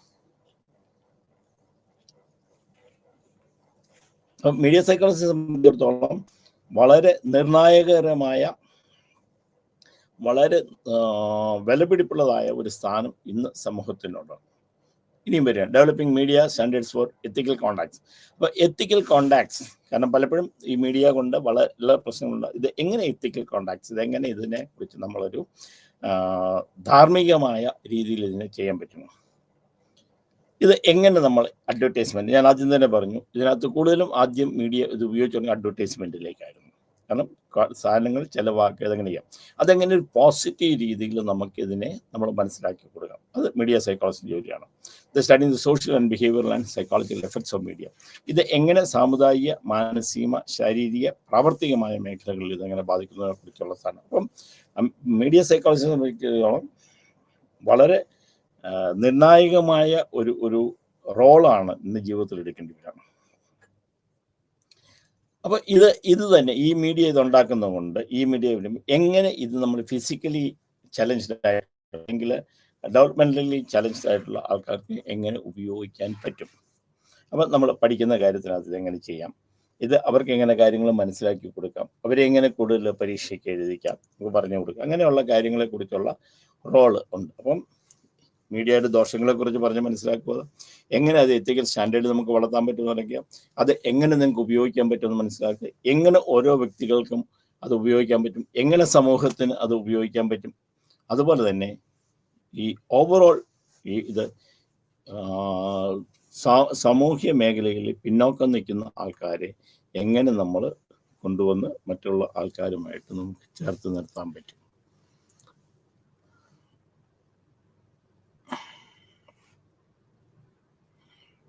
Then working with deviant or criminal populations. പിന്നെ നമ്മൾ ചെയ്യുന്നത് ഡീവിയൻ്റ് ഓർ, അത് സമൂഹത്തിൽ വഴിതെറ്റിപ്പോകുന്ന ആൾക്കാർ എങ്ങനെ നമ്മൾ തിരിച്ചു കൊണ്ടുവരാൻ സാധിക്കും എന്നുള്ള മീഡിയയിൽ കൂടെ നമുക്ക് കൊണ്ടുവരാൻ സാധിക്കും. കാരണം അപ്പോഴാണ് ഈ ഡ്രഗ്സിനെ കുറിച്ചുള്ള കാര്യങ്ങൾ ബോധവൽക്കരണ പരിപാടി നടക്കുക, ബിഹേവിയർ പ്രവർത്തനങ്ങൾ, അല്ലെങ്കിൽ സൊസൈറ്റി നടക്കുന്ന സാമുദായികമായി ഇതിനെക്കുറിച്ച്, ക്രിമിനൽ ടെൻഡൻസിയെക്കുറിച്ച്, പെൺകുട്ടികൾക്കെതിരായിട്ടുണ്ടാകുന്നതിനെക്കുറിച്ച്, ഇതിനെക്കുറിച്ച് നമ്മൾ അവയർനെസ് കൊടുക്കുക. അങ്ങനെ ഹൗ വി ക്യാൻ ഈ അവയർനെസ് ത്രൂ സോഷ്യൽ മീഡിയ, ഇത് മീഡിയ സൈക്കോളജി ജോലിയാണ്. റിസർച്ച് മെത്തേഡ്, ഇത് എന്താണ് റിസർച്ച് നമ്മൾ ചെയ്യുന്നത് media psychology, testing and retesting and revising. അത് ഇത് ശരിയാണോ തെറ്റാണോ എന്ന് നോക്കി നമ്മൾ ടെസ്റ്റും റീടെസ്റ്റും നടത്തുക, എന്നിട്ട് അതിനെ വിലയിരുത്തുക. Then probabilistic causality. അപ്പോൾ എങ്ങനെയൊക്കെ ഇത് നമുക്ക് എന്തൊക്കെ പ്രശ്നങ്ങളാണ്, ഏത് രീതിയിലാണ് നമുക്കിതിനെ കൈകാര്യം ചെയ്യാൻ പറ്റുന്നെന്നുള്ള റിസർച്ച് നമ്മൾ നടത്തുക. മൾട്ടിപ്പിൾ ഇൻ്റർപ്രറ്റേഷൻസ്, അപ്പോൾ പല കാര്യങ്ങളുള്ള അതിന് എങ്ങനെ നമ്മൾ കാര്യങ്ങൾ മനസ്സിലാക്കി നമ്മൾ ചെയ്യാൻ പറ്റും. ഇത് എന്തൊക്കെ ഇതാണ്? ഒന്ന് ക്വാണ്ടിറ്റേറ്റീവ് റിസർച്ച്. ഇതിന് ക്വാണ്ടിറ്റേറ്റീവ് വാല്യൂ ബേസ്ഡ് ആയിട്ട് നമ്മൾ റിസർച്ച് നടത്തുക. പിന്നെ ക്വാളിറ്റേറ്റീവ്, ഇത് അതിൻ്റെ ഗുണകരമായ രീതിയിലുള്ള റിസർച്ച്. 2 രീതിയിലാണ് നമ്മൾ റിസർച്ച് നടത്തുന്നത്. അടുത്ത എക്സ്പെരിമെൻറ്റേഷൻ ആണ് ആദ്യം നമ്മൾ നടത്തുന്നത്. അതിനാദ്യം നമ്മൾ എക്സ്പെരിമെൻ്റ് ഡിസൈൻ ചെയ്യണം. ഒന്ന് ഒരു എക്സ്പെരിമെൻ്റ് ഇതെങ്ങനെ റിസർച്ച് നടത്തുന്നത് ഡിസൈൻ ചെയ്യണം. Then quasi experiment special design, ഏതെങ്കിലും ഒരു കാര്യത്തിൽ കോമൺ ആയിട്ട് നമ്മൾ ഡിസൈൻ ചെയ്യുക, അല്ലെങ്കിൽ സ്പെഷ്യൽ ഒരു ഡിസൈൻ നമ്മൾ ചെയ്യുക. ദെൻ ഫാക്ടോറിയൽ ഡിസൈൻ, എന്തെങ്കിലും. ഇത് 3 രീതിയിലാണ് നമ്മൾ എക്സ്പെരിമെൻറ്റേഷൻ നടത്തുക. ഒന്ന് എക്സ്പെരിമെൻ്റ് ബേസ് ചെയ്യുക, അല്ലെങ്കിൽ എക്സ്പെരിമെൻ്റൽ ഓർ സ്പെഷ്യൽ ഡിസൈൻ, എന്തെങ്കിലും പർട്ടിക്കുലർ ഒരു കാര്യത്തിലേക്ക് വേണ്ടി നിൽക്കുക, അല്ലെങ്കിൽ ഒരു പ്രശ്നത്തെ ബേസ് ചെയ്ത് നമ്മൾ ഡിസൈൻ ചെയ്യുക. ദെൻ റിപ്പീറ്റഡ് മെഷേഴ്സ് ഡിസൈൻ, അല്ലെങ്കിൽ പല രീതിയിൽ പല മെഷേഴ്സ് കൊടുത്ത് നമ്മൾ ചെയ്യുക. അപ്പോൾ എക്സ്പെരിമെൻറ്റേഷന് നമ്മൾ ഈ രീതികളാണ് ഉപയോഗിക്കുന്നത്. ക്ലാസിക്കൽ എക്സ്പെരിമെൻ്റ് സാധാരണ രീതിയിൽ നമ്മൾ നടത്തുന്നത്, അല്ലെങ്കിൽ ഏതെങ്കിലും സ്പെഷ്യലായിട്ട് ഒരു സാധനത്തിനായി, അല്ലെങ്കിൽ എന്തെങ്കിലും പ്രശ്നത്തെ ബേസ് ചെയ്തിട്ടായിരിക്കും, അല്ലെങ്കിൽ റിപ്പീറ്റഡ് ആയിട്ട് ഒരു സംഗതി തന്നെ 2-3 പ്രാവശ്യം നമ്മൾ റിസർച്ച് ചെയ്യുന്ന മെത്തേഡായിരിക്കും നമ്മൾ ഉപയോഗിക്കുക. അതിനകത്ത് നമ്മൾ ഒന്ന് സർവേസ്, ആൾക്കാരെ കണ്ട് അതിൻ്റെ ഗുണങ്ങളെങ്ങനെ വിചാരിക്കും, അല്ലെങ്കിൽ ഒബ്സർവേഷൻ, കണ്ട് നമ്മൾ അതിനെക്കുറിച്ച് തീരുമാനങ്ങൾ എടുക്കുക, അല്ലെങ്കിൽ interviews and focus group discussion, ഒന്നെങ്കിൽ വ്യക്തിപരമായിട്ട് നമ്മൾ ഇൻ്റർവ്യൂ നടത്തി ചെയ്യുക. അപ്പം റിസർച്ച് നടത്താനായിട്ട് സർവേ മെത്തേഡ് ഉപയോഗിക്കാം, observation method, interview and focus method നമുക്ക് ഉപയോഗിക്കാം. പിന്നെ ഇതിനകത്തുള്ള എത്തിക്കൽ ഇഷ്യൂസ് എന്നാന്ന് വെച്ചാൽ, ഒന്ന് ഇൻഫോംഡ് കൺസെൻറ്റ്. ഇത് ചെയ്യുന്ന ആൾക്കാരെ കുറിച്ച് നമുക്കൊരു കൺസെൻറ്റ് നമുക്ക് വാങ്ങിച്ചിട്ട് ചെയ്യാൻ പറ്റുള്ളൂ. അവരുടെ കാര്യങ്ങൾ പറഞ്ഞ് ചെയ്യിക്കണം. ആ തിയറിറ്റിക്കൽ വാക്കുമുണ്ട്, കാരണം ഇത് നമ്മൾ ചെയ്യുമ്പം എസ്റ്റാബ്ലിഷ് തിയറീസ് വെച്ചിട്ട് നമുക്കിത് ചെയ്യാൻ പറ്റില്ല. അത് അങ്ങനെ ഒരെണ്ണമുണ്ട്, കാരണം ഇത് ആദ്യമായിട്ട് ഇത് ചെയ്യുന്നതാണ്. ഇന്നാഡിക്വറ്റ് സാമ്പിൾ സൈസ്, അപ്പോൾ ഒരു സാമ്പിൾ സൈസ് കിട്ടാനായിട്ട് നമുക്കതിനെ ഒഴിവാക്കാനായിട്ട് പ്രശ്നം ഇതിനകത്തുണ്ട്. ദെൻ എക്സ്പെരിമെൻ്റ് മാനിപ്പുലേഷൻ, ഇത് നമ്മൾ നടത്തുമ്പം നമ്മുടെ താല്പര്യങ്ങൾക്കനുസരിച്ച് നമുക്ക് ഇതിനകത്ത് എന്തെങ്കിലും കുഴപ്പമുണ്ടാക്കാനുള്ള, അല്ലെങ്കിൽ മീഡിയയെ താല്പര്യത്തോടുകൂടി പറഞ്ഞാൽ അങ്ങനെ വേണ്ടിയിട്ട് നമുക്ക് റിസർച്ച് അറിയാം. അങ്ങനെ ഒരു മാനിപ്പുലേഷൻ ഉള്ളതുകൊണ്ട്. പ്യുവർ ആൻഡ് ഇൻഅപ്രോപ്രിയേറ്റ് മെഷേഴ്സ്, ഇത് കറക്റ്റായിട്ടൊരു മെഷർ നമുക്ക് ഇതിനകത്തില്ല. അപ്പം ഇതൊക്കെയാണ് ഈ മീഡിയയിൽ റിസർച്ച് നടത്തുമ്പോൾ നമുക്കുണ്ടാകുന്ന പ്രശ്നങ്ങൾ. അപ്പം ഒരു റിസർച്ച് നടത്തുമ്പോൾ ഇൻഫോംഡ് കൺസെൻറ്റ് കിട്ടുക, കാരണം എല്ലാവരുമായിട്ട് ഒരു കൺസെൻറ്റ് വാങ്ങിച്ചിട്ട് നടത്താനായിട്ടുള്ളൊരു ബുദ്ധിമുട്ടുണ്ട്. തിയറിറ്റിക്കൽ വാക്കം, അതായത് ഇതിനെ നമ്മൾ പഠിക്കേണ്ടത്, ഇത് പുതിയൊരു ഫീൽഡ് ആയതുകൊണ്ട് ഒരു തിയറിറ്റിക്കൽ വാക്കം എന്ന് വെച്ചാൽ ഒരു ഗ്യാപ്പ് നമ്മൾ അനുഭവപ്പെടുന്നുണ്ട്, തിയറി ആയിട്ട് ഗ്യാപ്പ്. ഇതിന് ഒരു തിയറി ബേസ്ഡ് ആയിട്ട് നമുക്കൊരു റിസർച്ച് നടത്താനായിട്ടുള്ള ബുദ്ധിമുട്ടുണ്ടാകും. അപ്പോൾ നമ്മൾ ഏതെങ്കിലും ഒരു ഒരെണ്ണത്തിന് നടത്തുമ്പോൾ സാമ്പിൾ ഇന്നാഡിക്വേറ്റ് സാമ്പിൾ സൈസാണ്. കാരണം എന്താണെന്ന് വെച്ച് കഴിഞ്ഞാൽ, അല്ലെങ്കിൽ ഒന്നെങ്കിൽ നമ്മൾ ഉദ്ദേശിക്കുന്ന അനുസരിച്ച് അതിനുള്ള ഒരു സാമ്പിൾസ് നമുക്ക് എടുക്കാനായിട്ടുള്ള പ്രശ്നം, അല്ലെങ്കിൽ നമ്മൾ വിചാരിക്കുന്ന അത്രയും നമ്മൾ സാമ്പിൾസ് കിട്ടാനുള്ള പ്രശ്നം നമുക്ക്. പിന്നെ മാനിപ്പുലേഷൻ, ഇപ്പം നമുക്ക് വേണ്ട രീതിയിൽ നമ്മളിപ്പം ഞാനിപ്പോൾ ട്വിറ്ററിന് വേണ്ടിയിട്ട് ഞാനൊരു നടത്തുകയാണ്, അതിനെ പോസിറ്റീവായിട്ട് നമുക്ക് ചെയ്യാനായിട്ടുള്ള മാനിപ്പുലേറ്റ് ചെയ്യാനായിട്ടുള്ളതാണ്. അല്ലെങ്കിൽ ഏതൊരെണ്ണത്തിന് അടിച്ചു താഴ്ത്ത് കാണിക്കുന്നെങ്കിൽ അങ്ങനെ നമുക്ക് കാണിക്കാനായിട്ടുള്ള ഒരു ഇതുണ്ട്.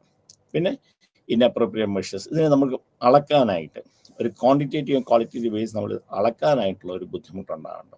അപ്പോൾ ഇത്രയും കാര്യങ്ങളാണ് നമ്മൾ ഇന്ന് പഠിച്ചത്. എന്താണ് മീഡിയ, എന്താണ് സൈക്കോളജി, എന്താണ് മീഡിയ സൈക്കോളജിസ്റ്റിൻ്റെ ഒരു ഇതെന്താണ്, എന്തൊക്കെയാണ് അവർ കാര്യങ്ങൾ ചെയ്യേണ്ടത്, എന്താണ് ഇതിനകത്ത് റിസർച്ച്, ഏതൊക്കെ രീതിയിലാണ് നമ്മൾ റിസർച്ച് നടത്തുന്നത്. അതിനകത്ത് 3 രീതിയിലാണ് മെയിനായിട്ട് നടക്കുന്നത്. ഒന്ന് സർവേ ഓരോരുത്തരെ കണ്ട് നമ്മൾ ക്വസ്റ്റ്യൻ കൊടുത്തിട്ട് നമ്മൾ വായിക്കുക. ഒബ്സർവേഷൻ എന്ന് വെച്ചാൽ നമ്മൾ നോക്കി, നമ്മൾ അതിനെ വാച്ച് ചെയ്ത്, നമ്മളതിനെ നിരന്തരമായ ഒരു ലോങ് ടൈം ഒബ്സർവേഷൻ നടത്തി നമ്മൾ കാര്യങ്ങൾ മനസ്സിലാക്കിയെടുക്കും. അല്ലെങ്കിൽ ഇപ്പോൾ ഇൻ്റർവ്യൂസ് ആൻഡ് ഫോക്കസ് ഡിസ്കഷൻ, ഒരു ഇൻ്റർവ്യൂ വെച്ചിട്ട് 1-to-1 ആകാം, ഒരു ഗ്രൂപ്പിൻ്റെ ഇൻ്റർവ്യൂ അങ്ങനെ നമ്മൾ വെച്ച് നടത്തുക. അപ്പോൾ ഇതിനകത്തൊക്കെ ഉണ്ട്. സർവേ മെത്തേഡ് നടത്തുകയെന്ന് വെച്ചാൽ പലർക്കും ഇതിനെക്കുറിച്ച് നമുക്കൊരു വ്യക്തമായ ധാരണകൾ തരാനായിട്ടുള്ളൊരു ബുദ്ധിമുട്ടുണ്ടാകാം. അപ്പോൾ ഒബ്സർവേഷൻ മെത്തേഡും പല കാര്യങ്ങളും നമുക്ക് നേരിട്ട് ഒബ്സർവ് ചെയ്യാനായിട്ടുള്ള ബുദ്ധിമുട്ടുണ്ടാകും. ഇപ്പം ഒരു മീഡിയ ഉപയോഗിക്കുന്ന ഒരാൾ, അയാൾ നമുക്ക് ഉപയോഗിക്കാൻ പറ്റും, നമുക്ക് വ്യക്തമായിട്ട് കണ്ട് നമുക്ക് നടത്താൻ പറ്റിയാൽ. ഇൻ്റർവ്യൂ നടത്തുമ്പോഴും അവരുടേതായ ഫോക്കസ് ചെയ്തിട്ട് ആൻസർ ആയിരിക്കും തരുന്നത്. അപ്പോൾ അല്ലെങ്കിൽ ഇതിനെക്കുറിച്ച് ഫോക്കസ്, ഈ ഒരു പർട്ടിക്കുലർ സംഗതികളെക്കുറിച്ച് തന്നെ നമ്മൾ നടത്തുന്ന ഡിസ്കഷൻ ഗ്രൂപ്പ് ഉണ്ടാകും. അപ്പോൾ ഇതിന് അതിൻ്റെതായ ഗുണങ്ങളും ദോഷങ്ങളും. പിന്നെ കൂടുതലും എക്സ്പെരിമെൻ്റൽ മെത്തേഡാണ് നമ്മൾ ചെയ്യുന്നത്. അതിനകത്ത് നമ്മൾ ജനറൽ ആയിട്ടുള്ളതാകാം, ഏതെങ്കിലും ഒരു പർട്ടിക്കുലർ പ്രശ്നത്തെ ബേസ് ചെയ്തിട്ടുള്ള പഠനമാകാം, അല്ലെങ്കിൽ ഏതെങ്കിലും ഒരു സംഗതിയെ ഫേസ് ചെയ്തിട്ടുള്ളതാകാം, അതല്ലെങ്കിൽ ജനറലായിട്ട് നമുക്ക് നടത്തണം. ഇത്രയും കാര്യങ്ങളാണ് നമ്മൾ ചെയ്യുന്നത്. അപ്പം അടുത്ത ക്ലാസ്സുകളിൽ ഇതിൻ്റെ കൂടുതൽ കാര്യങ്ങൾ പറയാം. അപ്പോൾ വളരെ പുതുതായിട്ട് വന്നിരിക്കുന്ന ഒരു ഫീൽഡാണ്, പുതിയ കാര്യങ്ങൾ നടക്കുന്നതാണ്. അപ്പോൾ ഇതിനകത്ത് കുറച്ച് കാര്യങ്ങൾ നമ്മൾ മനസ്സിലാക്കി മുമ്പോട്ട് പോകേണ്ട സംഗതിയാണ്. സോ എല്ലാവർക്കും നന്ദി. വീണ്ടും കാണാം. നമസ്തേ.